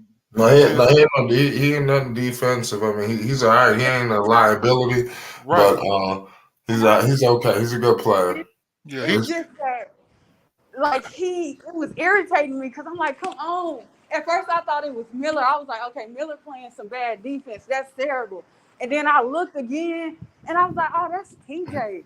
I was like, why don't they just switch? The Charlotte Hornets. We got 4 minutes left in this game. It's 86-81. We still got Nick Richards out there. We got pardon me, not Nick Richards. We have JT Thor. We have Nick Smith Jr. Amari Bailey. These are key guys to look out for. Amari Bailey is handling the ball right now. Nick Smith Jr. has it. Nick Smith Jr. gives it back to Bailey. Bailey penetrating and look like he's headed to the line. There's a foul. And another thing is Mark Williams. Like, I didn't like what he did today from a defensive standpoint either. Like, especially in that first quarter. I'm like, they clearly attacking the paint. Purple like, what? Purple what? Really? That was that first Mark quarter. Williams? Yes, they came out and attacked the Hornets interior. Like, they kept going, because to the Hornets' credit, they did play decent to good defense on the perimeter. So they chose to go. Bailey just made one of the free throws. He missed the second one. We got 3 minutes and change I think left. he missed both free throws. He missed both? Yeah, he missed both. I thought he hit. He definitely going to the G League. Fuck. It's Purple baby, you nitpicking because I didn't see what you see when it came to Mark Williams. I thought Mark Williams was pretty fortified down there in the restricted area. I'm not. You need to go back and look at that first quarter. And where They dominated the first quarter. What are you talking about? Huh? The Charlotte Hornets dominated that first quarter. I understand that, but look at where they was getting their shots. I mean, not the first quarter, but the second quarter. My fault. The second quarter. Oh, okay. Well, that's something different there. That first quarter, I didn't see that. Yeah, that first quarter, Purple, Mark was blocking. Everybody was blocking shots and getting turnovers. You better go back and look. The first quarter, Purple. That's what I'm talking about. No, I meant to say the second, not the first. Well, the second, it had a team mixed up. When Kuzma caught fire, I noticed that PJ, I'm like I said, I thought it was Miller at first, and I was like, dang, he playing some bad defense. And then I looked at the jersey number again, and I was like, that's PJ. And I was like, okay, that, Kuzma ain't going to keep doing that. Purple. How can you get confused, Mark Williams and PJ Washington, as black as Mark Williams is? I said Miller. Oh, you thought Miller was bad? Showing his coverages on Kuzma, and stuff like that. And then I was. But you got confused that Miller was PJ Washington? Dex, yes. I'm only asking you because that's what I'm hearing. The Wizards winning now. They up 2, by the way. Yeah, I guess you know. Yeah, we got. Over and back. Nick Smith Jr. out there being silly. It's 3 minutes left in this game, and like I said, they blowing it. It's under 3 minutes. We almost at the tail end. What's going to happen? Something tells me we may see another replay. Thank God these games don't count. We got the Wizards have the ball. Amari Bailey is picking them up. It's a 2-point game. The Wizards up 4. Steve Clifford calls a timeout. We got a break in the action. Hornets in the world is shit. It's PJ Washington. Yeah, I think it's done. Hornets probably won't win this. It's PJ Washington. What about him? They ain't playing no defense. That's why they losing. PJ Washington in the game. No, I'm just messing. I'm messing with Purple. She ain't get it. Never mind. Oh, and another thing I noticed too was Nick Richards. Lord. Nick Richards, when they drove at him, I think that was Gafford. When they kept giving the ball to Gafford, or like when guards and stuff was driving towards him, he was getting pushed out the way, and I didn't like that. So I've been listening to you, Purple. I think, because I remember one time we had an argument about this. You tried to say PJ wasn't a good defender. He shouldn't have been signed by the Hornets because he ain't a good defender. But I still stand by that. But no, I was saying no, that's not an issue. He's a solid defender. He's not terrible. He's not a bad defender. And I stand by that. So basically, could you be about 10? Could you be in a position where you've been too hard on a game where it's preseason? No, because I just feel like he should have never been on Kuzma. I understood that Kuzma, not Kuzma, but Ingram. Whoa, Kuzma is stronger than Miller, but still, I don't think it was that like Kuzma was too quick, but it was like that was bad, bro. Like TJ was just that looked bad. Like Nick Smith Jr. is out there still. He's crossing half court. He gives it to JT Thor. Let's see if the Charlotte Hornets could change their fortune and it doesn't end like the Miami Heat game. Nick Smith Jr. What the hell just happened? Offensive interference. That was a foul. A loose ball foul. Man, Hornets making all kind of silly mistakes out here, man. This shit don't make no sense. It's 86-90. Charlotte just blew this game. I mean, they can't hold on to nothing. You know that. Come on, Flight. This game does not matter. I know, yeah, Flight. Come on, Flight. And I will say, Flight is like really burying the Hornets right now.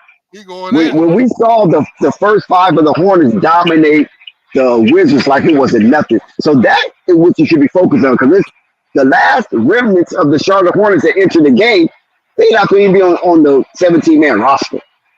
So what you have to look at is the Hornets starting five and a 8-man rotation, and that dominated the game now until they just start putting in everybody. Al, another observation I made too is PJ offensively. Now I am excited to see Lord, me. Purple. No, Nick Smith Jr. We got a 4-point game. he at the free throw line. No, he just hit a floater. It's 2 minutes to go in the game. Man, I'm mad that I can't get the game back. Shit. But Yeah, no, right. I was about to say a good thing that I seen is, to me it looked like Clifford and them is gonna involve PJ more offensively, which I'm excited to see. As long as he ain't shooting no threes and he doing mid ranges and going at the basket. Dude, hold on, time out. Oh, man, Hold Charlotte blew the game, y'all. Charlotte just blew the game. Yeah. Purple, hold up. You said he don't need to shoot no threes. Yeah, that's it. I don't shoot no threes. Purple, that's what he does. What you say? No. That's what he does. Lady. No, he don't need to be doing that. Ma'am, that is what PJ Washington does. No. He set the record for 3-pointers this rookie season. I don't care. The That's first game of his career. Ooh, I smell like He don't baby shoot threes? No, he don't need to be shooting no threes. Al. Oh my God. Okay, you unreasonable. You sound like He can Pope do right now. all the other stuff, but shoot threes. I don't need him doing that. I don't think that's his thing. Okay. Whatever you say. Whatever you say, ladies.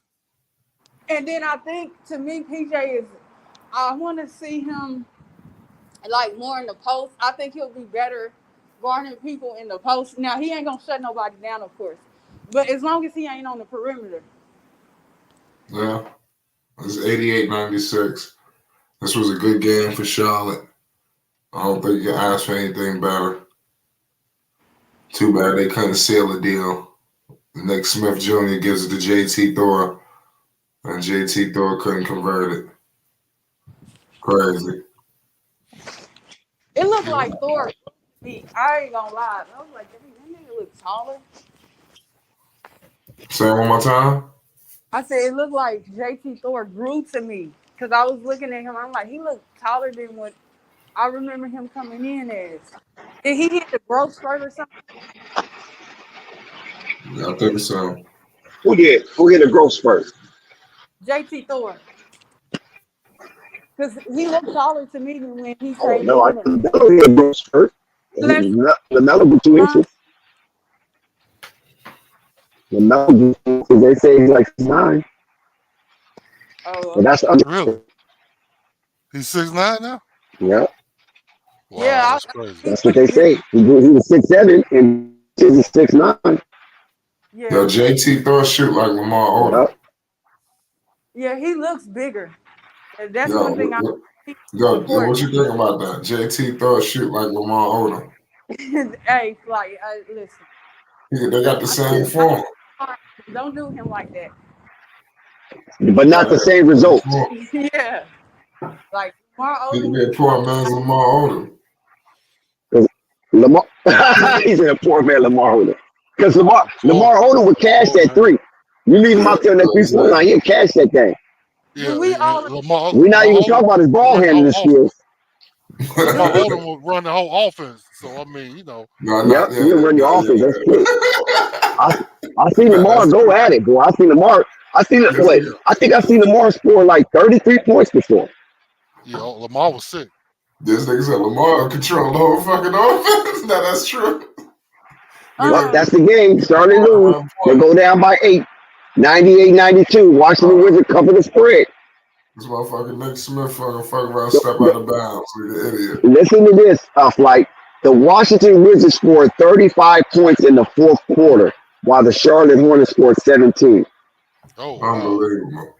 We definitely would lose having those results in the fourth quarter. Wizards beat the Hornets 98-92. But what did that tell us, Dex? Well, it doesn't tell us anything. That's not indicative of anything negative toward the Charlotte Hornets. But the only thing that I wish that Cliffy was to play Brandon Miller a little more in situational basketball. These are the moments where high draft picks that are not high IQ players can gain strength mentally and build up their character as far as being in moments where they won't shrink. And that's the only thing that was active, regardless of what happened in the second half. Because the Charlotte Hornets already showed that their first five was better than the Wizards' first five by far, head and shoulder, in this game, this night. Now, from that, Cliffy just had to just start coaching situational basketball, the players who he going to really have amongst his roster. And I didn't see that from Cliffy. It seemed like he just stopped coaching once Lamelo and them guys came out, especially when Terry came out. There wasn't no coaching. Just let him play it out. I would like to say this. Well, ask y'all this. What did y'all think about Terry for the spurts that he was running at PG? Like, did y'all find it negative? You know, like, what did y'all think? For me, I feel like, I mean, some of us found a little negative because he had other cats in the game that, like, for instance, he should have been passing a little bit more sometimes. Okay. I think he was shooting too much. But I mean, he's showing he still got it. He can ball out regardless, you know. So I mean, but yeah, that's because I'm guessing that's why the only reason why outside of Frank's defense and stuff, why Frank is on the floor, because they need Frank to be a playmaker, I guess. Because the only thing I can think of why Frank is on the floor is because of his defense. Because I don't think you necessarily need him out there to score. I mean, you need somebody to score along with Terry and whoever he's on the floor with. But it's seeming like to me that Clifford is probably going to run that second unit with Terry. He'll probably sub Terry out early, maybe for Miller if Miller don't start, which it don't look like he's going to start. And then leave Miller and Terry and bring Frank in for Lamelo, which I think is terrible because Frank don't need to be on the floor. But, yeah, Terry definitely has to pass more. And that's what I'm nervous about. Like, yeah. Because I don't want to see Frank at all, like, ever. Purple baby. What? Terry was out there being a selfish pessimist. There's no way Terry should have been out there in the corner. He wanted to get a few blocks up on his ass, and he bullied Cliffy. And that's what I don't like. Cliffy, you got to stand up. You can't be a pushover. Your two players is Brandon Miller and Lamelo Ball. Those are the players you might lean over a little bit when the strategy. Out of you, and definitely P. Washington can get that out of you. If Miles Bridges becomes available and back on the court, you might can capitulate to Miles to some degree, because I believe Miles have the best interest of the team moving forward. We know Lamelo have the best interest of the team, and you have to instill or imbue the spirit of teamwork and Brandon Miller moving forward. And these are the games and situations in which you can instill your influence on Brandon Miller. But no, you keep dropping the fucking ball, Cliffy. What is wrong with you? Michael Jordan's not the owner no more. Why are you shaking in your booth? Mitch Kupchak ain't gonna be there that long. Why are you fearful? Get Brandon Miller out there on the court, get him in situational basketball, and coach him through it, idiot. I agree, Dex. I feel like Miller should have been out there mainly because this garbage time. It's an opportunity for him to get their points, get their confidence, get their rhythm because he obviously ain't been in rhythm because he's missing everything he's shooting. So he needs. I mean, I just need to get them points. I don't understand why he's not out there. But what if Clifford is trying to hold him back? They're trying to make sure. I don't know. You have to forgive me. I'm very pessimistic sometimes, man. I'm just saying that. I understand. I don't get it, man. But I told you, like, I think I hope he ain't trying to sabotage anybody. But I feel like he knows, okay, I'm not here next year. So I'm going to just do whatever. I'm going to make it seem like I'm a good coach, this and that. But it's all for nothing. Like, they not keeping me. So. I don't know, man. That's why he doesn't present Brandon Miller like that. What's the problem, dude? He's overall pick behind. Dex, Not the floor. Brandon Miller should be featured. It's so self-evident. Dex, you breaking up terribly, man. You're doing a little better, but I don't know what you were breaking up a little minute ago. I was breaking up again? Yeah. Mic check. Yeah. It's better. Okay. What I'm saying is it is baffling, Big Al, that Cliffy doesn't present Brandon Miller in the proper way. He's the second overall pick in the 2023 draft, right behind the sensational potential generational player, Victor Wembanyama. So if Lamelo Ball is not on the court, Brandon Miller should be heavily featured, good or bad. This is what worries me.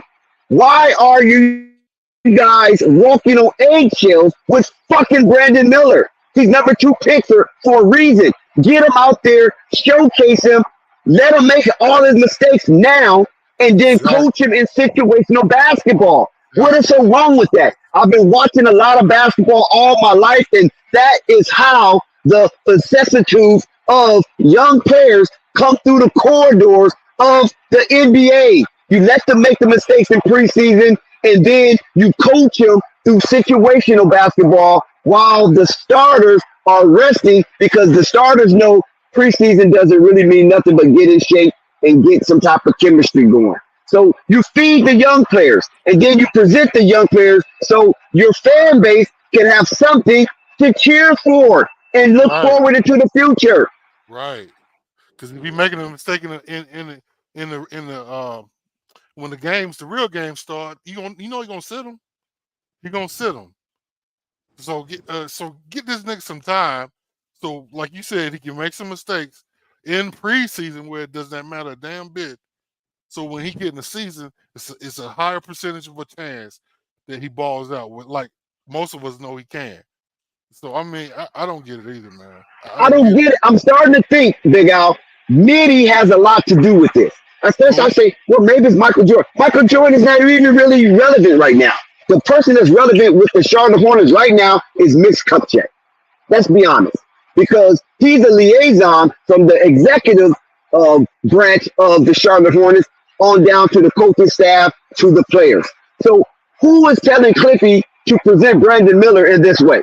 Because when Brandon Miller was out there with Lamelo, yes, he showed inklings of a shining star, a bright star, right? So when you sit Lamelo down, let's see what this young man is really about without the help of Lamelo chaperoning him throughout the course of the game while they're on the court together. Let's see what kind of leadership he can initiate or insert into the Charlotte Hornets players that he is playing with.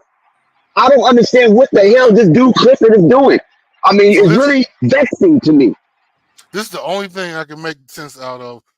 The only thing I can think is this might be a trash year. He's trying to Yeah. really get everybody straight. 'Cause, this year might be trash. I don't know. Or they trying to hold him back because they feel like they don't want him to get hurt, or they don't want people to scout him, other teams to scout him. That's the only reason I can think of. How are you Those going to three. scout Brandon Miller when you got Lamelo Ball on your as a starter? You can't scout none of those players. You can't even scout Terry because Lamelo Ball is so fascinating that he's going to get you the ball in areas that most defense don't expect. Yeah. It don't make sense, man. Because is that like he putting up double digits and just balling out like that? He's being solid, and to me, he's showing confidence or enough confidence to step it up and become what we believe he can be as a number 2 pick. So I mean, but he needs to be putting the ball in the basket so it's more consistent. I want him to drive to the mid And he range. doesn't. Okay, 1 second, Purple Baby. He doesn't have a injury history, Brandon Miller. We don't That's we true. can we he's not being reported that, oh man, Brandon Miller is tender. You know what I'm saying? And if you get him out there too long, shit, his bones will fall apart. That's not his history. He's a Right, that's young true. player. Get his ass out there. Right, That's all I'm saying. right, A right. number 2 overall pick, and you hiding him. Yeah, right. Yeah, I don't get it. But Yeah. we've But that complained about the upper management of Hornets several times. So I mean, I don't know. It might be slowly changing, Dex. I don't know. And this is the slow point where it's actually starting to change. Who knows? I don't know. Yeah, go ahead, Purple. no, I was just about to say I did like from not like what I would like to see from him too once he is on the court, like you said, Dex, is instead of unless the three is open in there, driving to the basket and going to the mid range because I think he can be good there. But again, we gotta see him. Yeah, No, yeah, I agree with all that, but I wasn't so much caught up on him scoring. I okay, want to see him in Exactly. situational basketball and Exactly. how he brings forth the offense and how he maneuvers when that clock starts saying 2 and 3 minutes before a quarter ends or 2 or 3 minutes before the game is over. That's what I want to see. I don't want to see Brandon Miller, number 2 overall pick, not closing out these preseason games. I think that's a travesty, and I think it's frustrating to a real Charlotte Hornet fans. And the high is pissed. Right. This nigga was booed the right, first when he was drafted. Booed. You need to prove to these mugs that he can produce, at least to yeah, other people. they was throwing out them slurs too, and Yeah, they were I didn't cussing. appreciate. Yeah, go ahead. My bad, Purple. Go ahead. No, I just didn't. You know, it's like when you think they celebrating you and they really for you, you find out real quick how they really feel, and I just didn't appreciate the rhetoric, that I seen on draft day from them and what the crowd did. Like that was disrespectful to me. Yeah, yeah. So yeah, we'll see. I mean, hopefully he'll play more against the Thunder. But like you said, Dex, I mean, I feel like he was solid overall. He was getting the rebounds. He had that spectacular block. He almost dunked on somebody, but I believe he knew what he was doing. Well, I guess he might have been too nervous to know that he was outside the restricted area. But he still almost yammed on the guy. You're He right. jumped high enough to do that. He was making moves. He's driving to the lane. He made 1 3. He was 25% from 3. But I mean, I feel like he needed more time. And I feel like if he gets more time, we can start getting to this point where we're not complaining about whether he's good or not. I think he's good. And Listen, I Brandon Miller played 26 minutes, I believe, and he was 4 for 8, so he was 50% from the floor, right? Okay, we know that he can shoot at a good efficiency. So his proficiency, we want to see much better on the 3-point line because on the 3-point line he didn't shoot that well. He only shot 25%, 1 for 4, right? But overall, I'm impressed with his game. He didn't crack double figures, but he got 9 points. That's cool.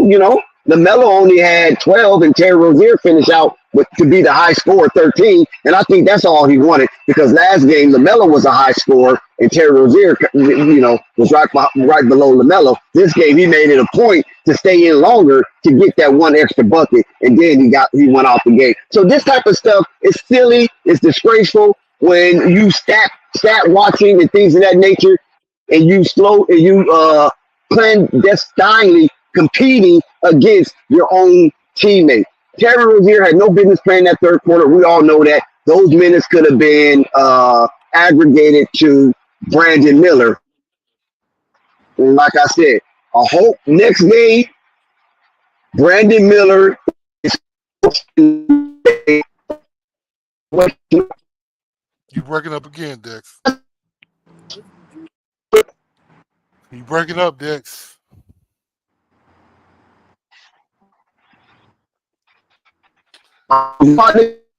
You breaking up, man. Yeah. I'm still breaking up. Yeah, you just came back in. Go ahead. Damn. Okay. Yeah, I'm saying that Brandon Miller, he was 4 for 8 minutes. So he didn't break double digits, but that's okay. Because he showed his aggression. He got You breaking up again. He might be on the move. Yeah, He ain't broke up you gotta this- stand still, Dex. Cause do something because you breaking up a lot, bro. Before you come in, Dex, I want to mention somebody was complaining about his efficiency last game. This time, Brandon Miller was plus 13, and Melo was plus 17. So that's really good. Also, Brandon Miller had 1 block, 6 rebounds, 2 assists. So he picked up rebounding. That's awesome. Yep. And then as far as PJ Purple Baby, Just give me his. He had 2 blocks, 10 Okay. rebounds. 10 rebounds, you said? 10 rebounds. That's good. 11 points. Yeah. How many threes did he attempt this game? He attempted 4. He ain't making any of them though. Right. But to his defense, everybody, all the top players had 25% or less. Be honest. No, I wouldn't. Everybody, even him shooting including threes. Lamelo. So. But I don't. I rather him just attack the basket, and that's another thing that we keep forgetting too. We got to remember the last 3 seasons they've been, I think, last in the league as far as attempting free throws. So we're gonna see them driving. We should see them all come out driving to the basket a lot to get to the free throw line. And yeah, that's a great point, probably because they have complained about Del Curry, Eric Collins. I've heard them mention that a lot, where the Hornets don't really they really harped on Lamelo, but a lot of the Hornets shoot these threes and they're not getting to the free throw line at all. So yeah, you got a point. They need to go to the basket more. Yeah. Yeah. Listen, I didn't see, even with the first game, I liked how PJ looked in the first game. You know how much y'all heard. I'm sorry, Dex. Go ahead. I know I cut out. I don't know how much y'all heard, so maybe I have to start all over again. So excuse me, stream. I don't know why my device keeps doing this. Car or something? What are you Yeah. I'm actually driving, so my reception will vary. So basically, what I was saying was before my phone rudely interrupted me that Brandon Miller played an impressive game in the first half. I was very delighted to see and witness his aggression because he got 6 rebounds. He played both ends of the court, and he helped PJ Washington and Mark Williams man the restricted area. So those 6 rebounds was very crucial early on because he had like 4 in the first quarter. But the only thing that disappointed me is that Cliffy seems to don't want to manage game situations and give Brandon Miller an opportunity to participate in those game situations. That's how you increase the intellect of your new incoming rookie, especially being drafted at the number 2 overall slot right behind Victor Wembanyama. So if Lamelo's not on the court, then Brandon Miller has to be the feature. I'm talking about preseason, not regular season, but preseason. So you can bring him up to speed, and he won't be nervous when the game is tight or a quarter is about to end, or if another team is having a run, he will be able to keep his composure. And these are the best moments to do it in preseason. That's the only thing that I'm concerned about. Why they don't focus on that. I don't either, man, because he's obviously nervous. I mean, but he's pushing it out. He's forcing it out. He's like, yo, despite my nervousness, I'm going to force myself to do what I need to do so I can come up to speed. So that's good. So he needs time to keep doing that. So when he gets, like you said, when he gets to real games, that nervousness is going to be a deterrent because it's a real game. And he's going to be like, man, he might give up. So why don't give this man more time to get acclimated and get confident and get to the point where he's feeling good out there and he can produce. I don't get it, Dex, but Clifford is a coach. He knows more than us, right? I don't know. So, yeah. I'm looking forward to him stepping up more the next game. He might play more minutes. He did play 25 though, so I give him that. He did play 25 minutes. So, you still on, Purple? Dex, y'all still on? Can't hear you. Yeah, I'm still here. I was just letting you guys speak because I can talk my ass off. So I'm just trying to share the mic. Trying to share the air. Oh yeah. So I maybe Purple might have to say. If not, man, I got some more to spiel about because I'm really not impressed of the overall coaching aspect of Cliffy, especially trying to insert these young players and make them a part of the Charlotte Hornets active roster. That is baffling to me. I'm very perplexed, and at the same time, I'm vexed to the point where I'm starting to question Cliffy and his motive of being a Charlotte Hornet coach. Or is it being directed from Mitch Kupchak, from up above? Okay. Because you would think if you drafted this guy, you should be featuring this guy. And don't sit there and tell me this guy gets to me, he can get hurt and all. Don't give me that bullshit about some rookie getting hurt. You freaking kidding me? I ain't never in my life of basketball was ever concerned about a young rookie getting overworked. Right. The audacity of some of you cupcakes. Right. I agree, man. I agree. Sue Thompson, he played what he got drafted, number 4? No, that was his brother. Who got drafted? When did he get drafted? When did Arthur get drafted? The other twin. Anybody know? I forgot. 4 and 5. They was 4 and 5. The twins was 4 and 5. Right. So one got drafted 4, one got drafted 5. He played 30 minutes. That's saying, that's only 5 more minutes, but come on. You put this mug out there, bro. I don't get it, man. And then I'm not I think they thinking that I just want him just to be out there. No, I don't. It's not that I just want him to be out there. I want him to be out there in situations. He already showed what he can do playing with the top 5 of the Charlotte Hornet roster. And in being inserted in that high-end depth chart, the first core of the depth chart is fascinating in itself.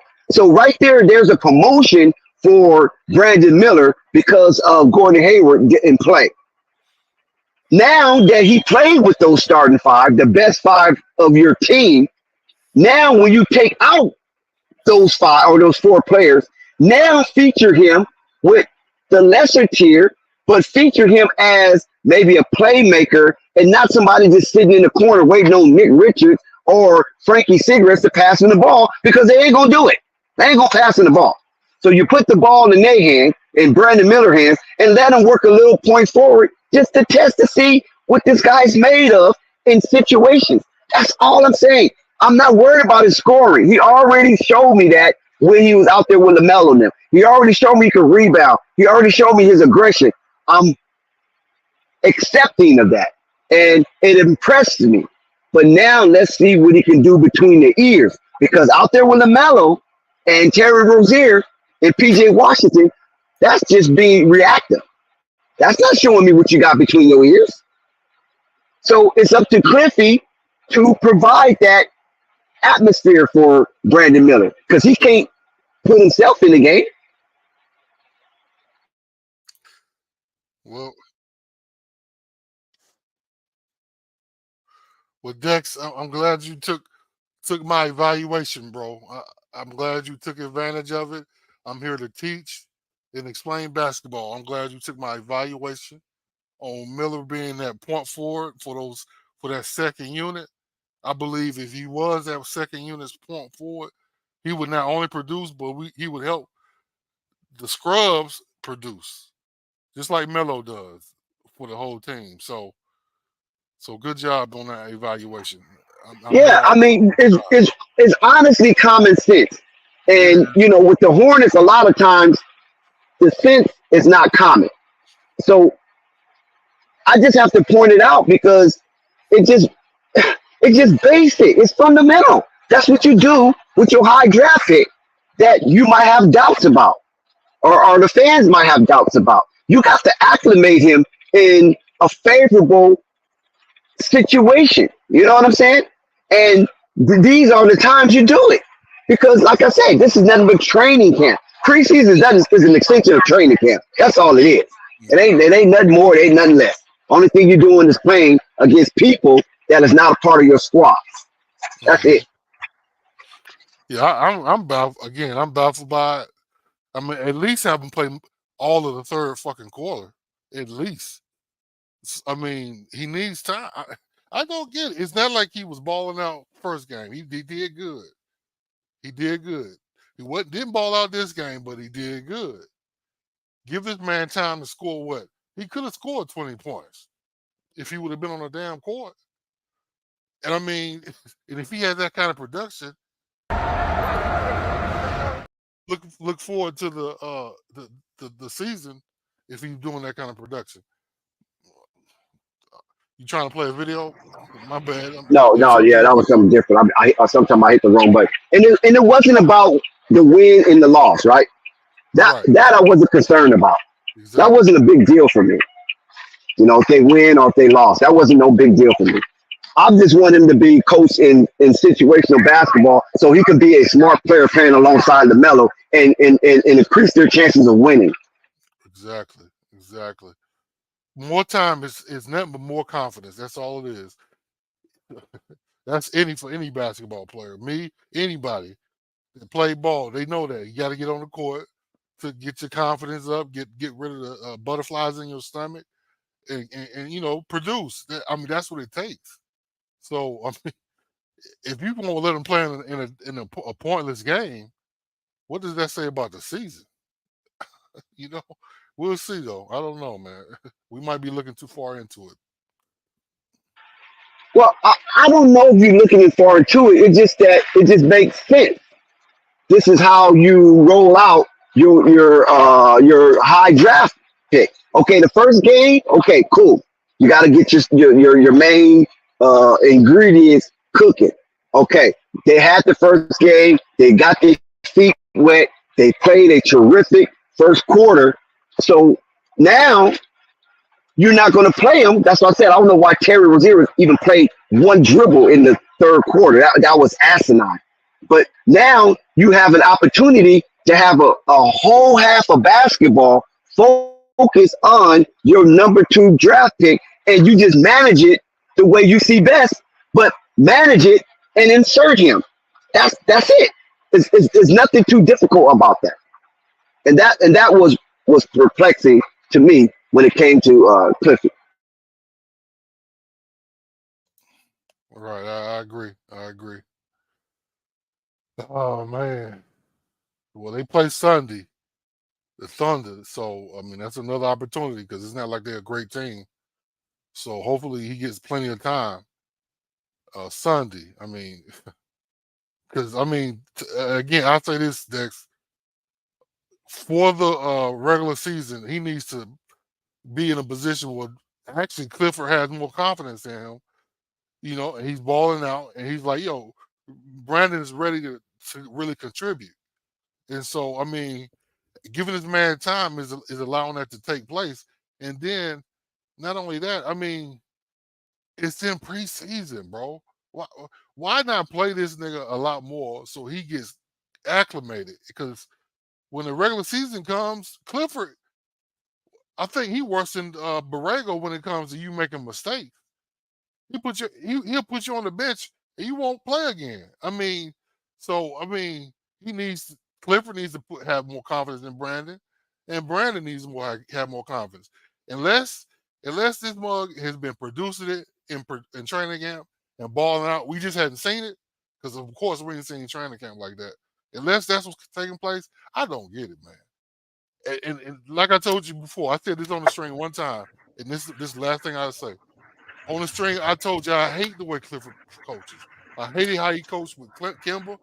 I still am not too comfortable with how he coaches. But ironically, a lot of the players love how he coached. They might be just saying it for the public. I don't know, but we'll see. I mean, you know, that's all I can say, Dex. I'm sorry, Spike. If you're still around, Spike, come back in. I'm a little more focused now, so you can come back in. I'll get you. I'm surprised. I don't know why it's like to see you backstage because we would love to hear what you have to say about this game, and I'm quite sure Big Al is waiting on you. Yeah, I'm ready to talk to Spike Lee. I want to see what he got to say now. He was shitting on Brandon last time. So hurry up, Spike. Redeem yourself. Gotta hear this. See what you got to say now, man. But yeah. And like I was saying again, and I'm going to reiterate it, I wasn't concerned about the final score. That wasn't a concern for me. I was just more concerned about Brandon Miller being coached in situational basketball. And I think that's important for his growth and development moving forward as a member of the Charlotte Hornets. That's it. I don't care if the Charlotte Hornets won the game or not. This is not my squad. You know what I'm saying? I just want the Melo to not be cheated for these lottery picks that the Charlotte Hornets keep getting year in and year out. That's not helping LaMelo get better himself and helping the team overall get better and move into a competitive situation and where they are fisticuff for a playoff slot in the 2023 season. You know, that's my concern. And how you do that is that you put this guy, Brandon Miller, who have all of the useful expenditures that you need. Only thing he needs now is to fill that space between his left and right ear and then execute the information or the data that has been downloaded into his cerebellum. So let me ask you this, Dex. How can you explain why they didn't play him like I can't. That's what I'm saying. It's baffling. That's why I said it's perplexing. And to me, that should vex the Hive. The Hive should be really pissed that you sitting Brandon Miller down, the same player you made play Summer League. Yeah, and I thought they shut him down in Summer League too early. Like, dude, what? Let me correct what you said about JT Thorpe. I think what you meant was JT Thorpe didn't play Summer League. So no, he didn't. No, yeah, I'm just saying he didn't play Summer League. So basically, you saying he don't need to play the whole game in preseason, but he was still out there. Yeah, I'm just saying I'm not mad at JT Thorpe minutes because I know he needs minutes. I know for damn sure he needs minutes. I ain't like Sam Dracula thinking this guy. But you were making the distinction between Brandon Miller not playing. Yeah, I'm saying that Wait. This is what I would say, Big Al. I would say this right here. Brandon Miller played Summer League. JT Thor didn't. So you're telling me that JT Thor is developed enough that he doesn't need any more improvement by playing Summer League. So You're he don't telling me need JT summer Thor league games. has been promoted to the to the upper echelon of the roster, so you don't want to take chances of him getting injured in Summer League, what is a meaningless game. So That now you in preseason, and now you taking out the person that you made play Summer League, Brandon Miller, even though you took him out, you shut him down too soon. And JT Thor, who didn't play Summer League, is getting these type of closeout minutes. come on, Dex. You Put gotta them know you. both in there. Put JT Thor and put Brandon Miller. That's what I was saying, because both of them need it. Don't make it seem like Brandon Miller don't need it, Right. because you trying to give minutes you promised to all other players. No, this is not a constellation prize. Okay, you get 2 minutes, you get 3 minutes, you ain't never won nothing to be directional like that. Dex. Dex. Yes, Pope. Go ahead, Pope. Dex, you looking at it wrong. Oh, here You're we looking go. at it wrong. They doing, at least to me, they just did a smart move. The reason why you don't need JT Thor to play Summer League is because he's head and shoulders above Summer League. He's proven Summer League is for guys that's not going to even be some cats don't even make the preseason on them type of rosters. Brandon Miller is your number 2 pick, your future of your franchise, basically. He played 26 minutes. This is preseason. You don't need him. He's going to be getting more minutes than JT Thor in the real regular season. So it ain't like he's supposed to play as many minutes JT Thor. JT Thor is going to be a good roster guy. I mean, bench guy. So you want him to keep playing. And exactly, he didn't play summer, so he needs to get his reps up. Brandon Miller doesn't need to. He's been playing since summer, and you don't want to even risk your number 2 pick getting hurt in preseason and playing him 30 plus minutes Pope, in a Pope, meaningless game. That's Pope. Really? ridiculous. You're gonna tell me? Hold on, Pope. Listen. You're gonna sit there and try to convince me that a rookie 21-year-old, you got to be walking on eggshells when it comes to physicality of the basketball game, when you was one of the main ones screaming, this league and generation is too fucking soft. Right. No, And that's not. No. Preseason don't know and it main was. players. Hold on, time out. Preseason don't know top players. You won't see Scoot He is a top Henderson. player, Wait, Pope. He top draft. time out. Listen, 19 minutes for Victor Wemby, 21 minutes for Chet Holmgren, 19 minutes for Scoot Henderson. Lamelo just played what? He only had 19 minutes his first. They not about to play their main players, their franchise guys, 30 minutes in the preseason. Now, if this was the regular season, I would get you. I would think be you're like, okay. misunderstanding what I'm saying. So you didn't Oh my hear me. God. See, you didn't hear So me. we just No, seen you think Chet hold Holmgren on. miss a whole You season didn't from hear what I preseason. listen. We First just of all, watched let Melo me miss lay a whole down the season from premises because you getting hurt didn't in hear it, preseason. Pope. You didn't hear what I said earlier. I'm not talking about how many minutes. I said situational basketball. He did not coach him in situational basketball. We ain't Okay. talking about the 26 minutes that he played.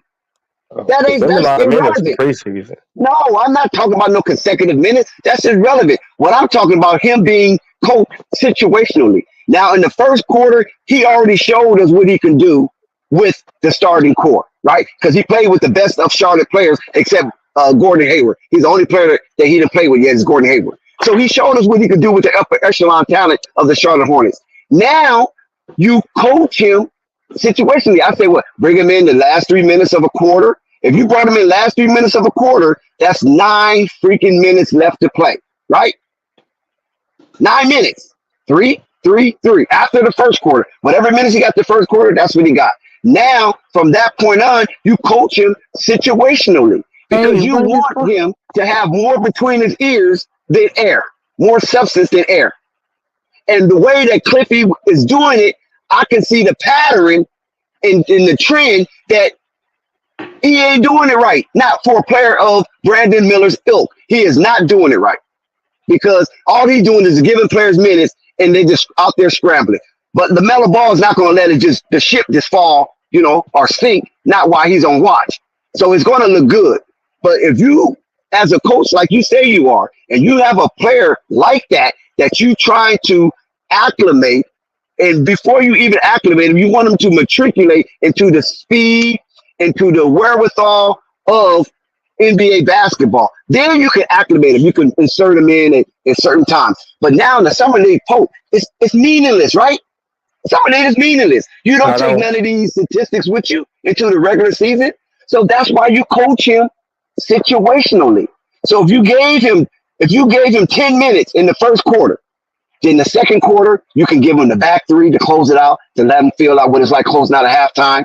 In the third quarter, you can either give him the same 3 to 5 minutes, closing out the third quarter, what it feels like going into the fourth quarter, which is the most important quarter of basketball. And then in the fourth quarter, you let him close the game out. There's no way JT Thor should be closing out games in any situation, and Brandon Miller's on the bench. Can I say this real quick? JT Thor out there, put Brandon Miller out there as well. Dex, what you gotta understand at the end of these games, especially the second preseason game, what I think you're not taking into consideration is most teams have their guys that's trying to make the team, make the roster, Dex. They got scrappy guys that's out there kind of garbage that can fuck around and hurt your franchise guy.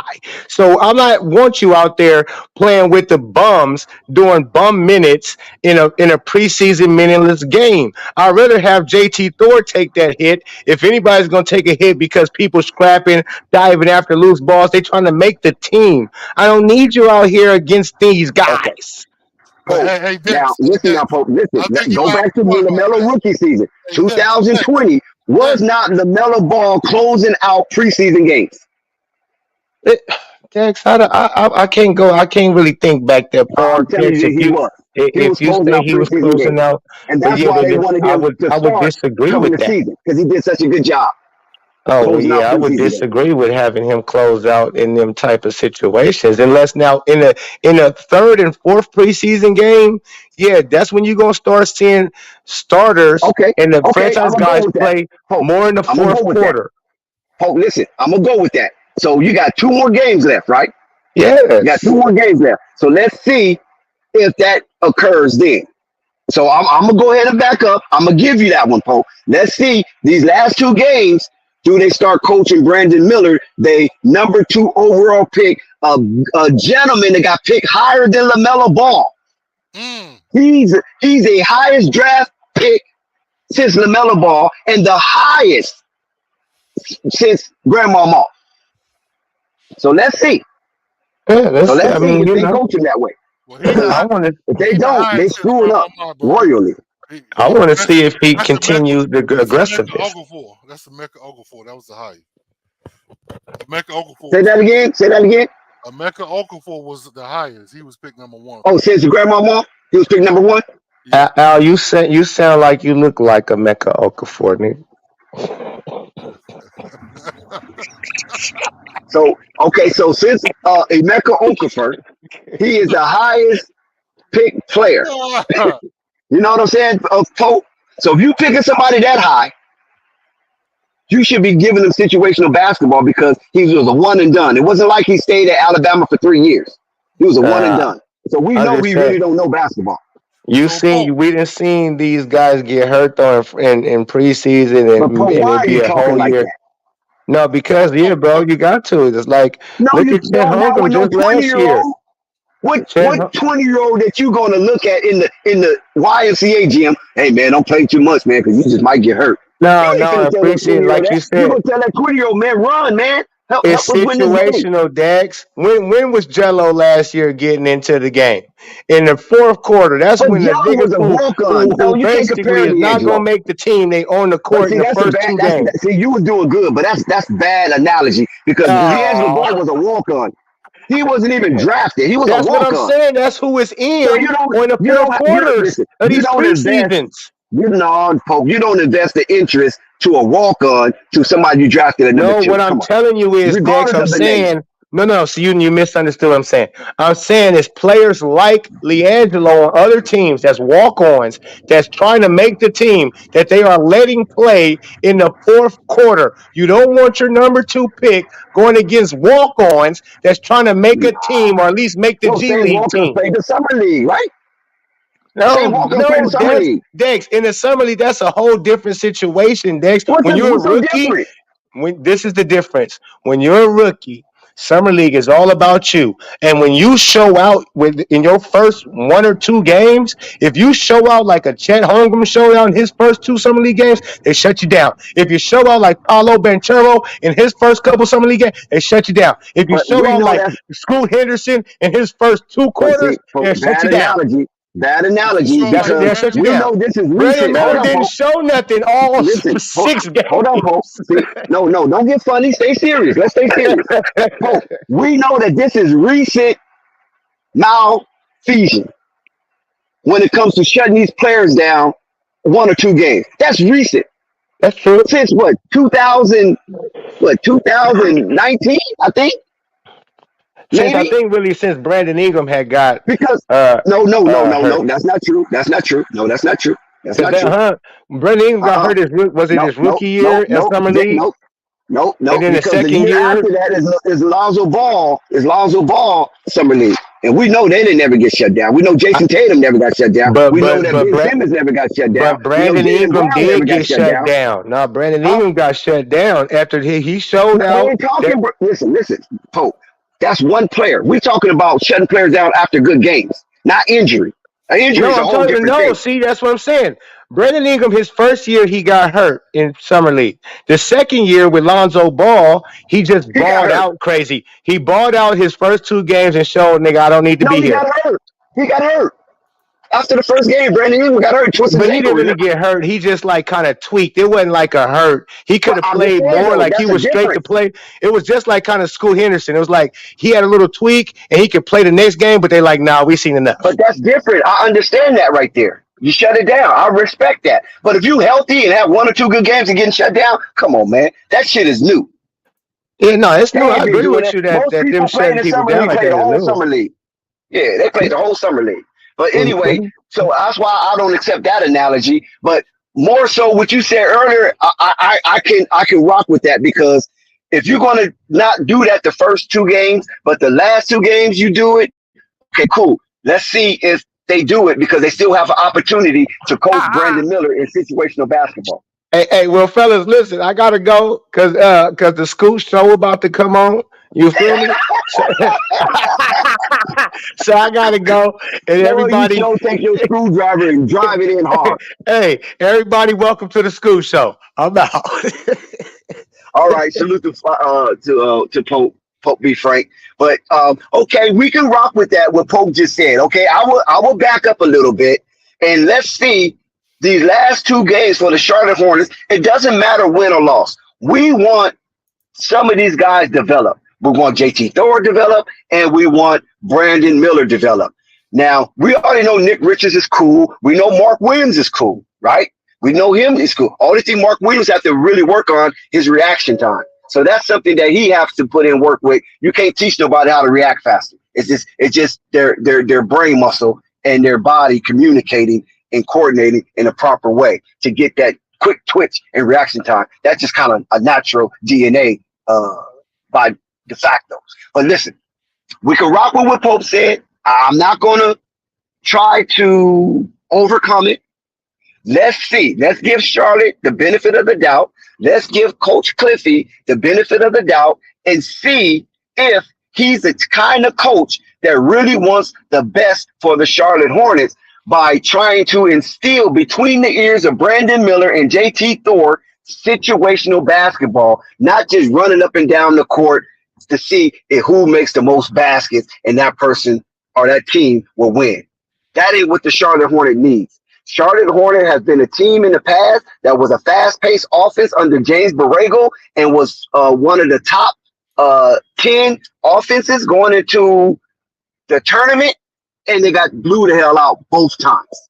Once by Indiana, the other by Trae Young. And Trae Young didn't have no outstanding game. He only made 1 shot more than Lamelo, even though he shot one shot more than Lamelo. So he didn't have no outstanding game by far, but if you want to judge that. But the Atlanta Hawks won based on the collectiveness of the team, whereas Charlotte Hornets was kind of playing some individual ball, and then one of their rocks and calming factor, Gordon Hayward, was unavailable for both of those meaningful games under the LaMelo Ball tenure. Right. So let's just see. Let's give Pope and Hornets the benefit of the doubt.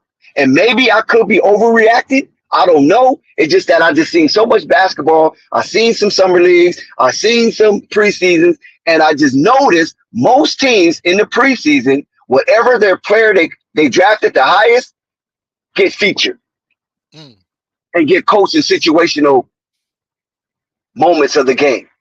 And that's what developed winning player and winning character. And since Charlotte Hornet culture has been fragmented based on the episodes of Montrez, based on the episode of James Bouknight, Kai Jones, and ultimately Miles Bridges. So those are four aspects of Charlotte Hornets talent that had brought some kind of shame and sullied that beautiful 90 feet parquet floor the Charlotte Hornets lay out every game. Them in Brooklyn probably got the best two floors in all of the NBA, hands down.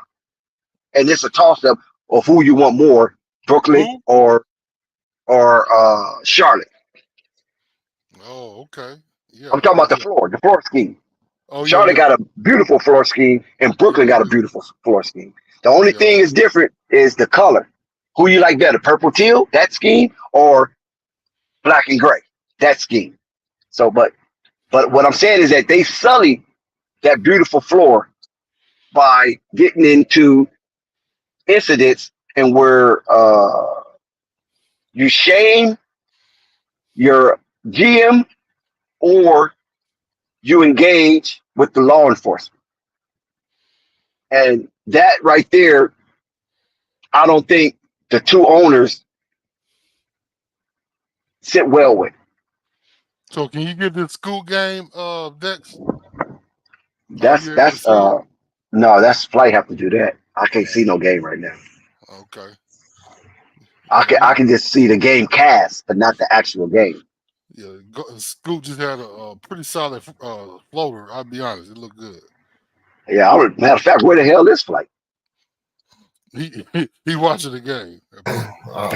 Right here, y'all done? Yeah, if you want to shut it down, Flight, we can shut it down. If they want to talk more, we could talk more. It doesn't matter because I know a lot of Charlotte Hornets fans in that hive want to purge on the situation going on with Cliffy, the Hornets, and Brandon Miller. Well, it's up to y'all. I mean, like I said, I'm done. To be honest with you, Big Al, you got any other closing remarks? Yeah, Go ahead, Big Al. If you got some closing remarks, go ahead, because Flight's finna shut it down. All right. Well, Brandon, like I said, he's good. It's good that he was out there with guys that starters. I think that helped his game a lot, as you can see. But he needs more time so he can get that confidence even higher and get the ball in his hand. Because I think he's deferring a little too much for me. I feel like I'm watching the game right now.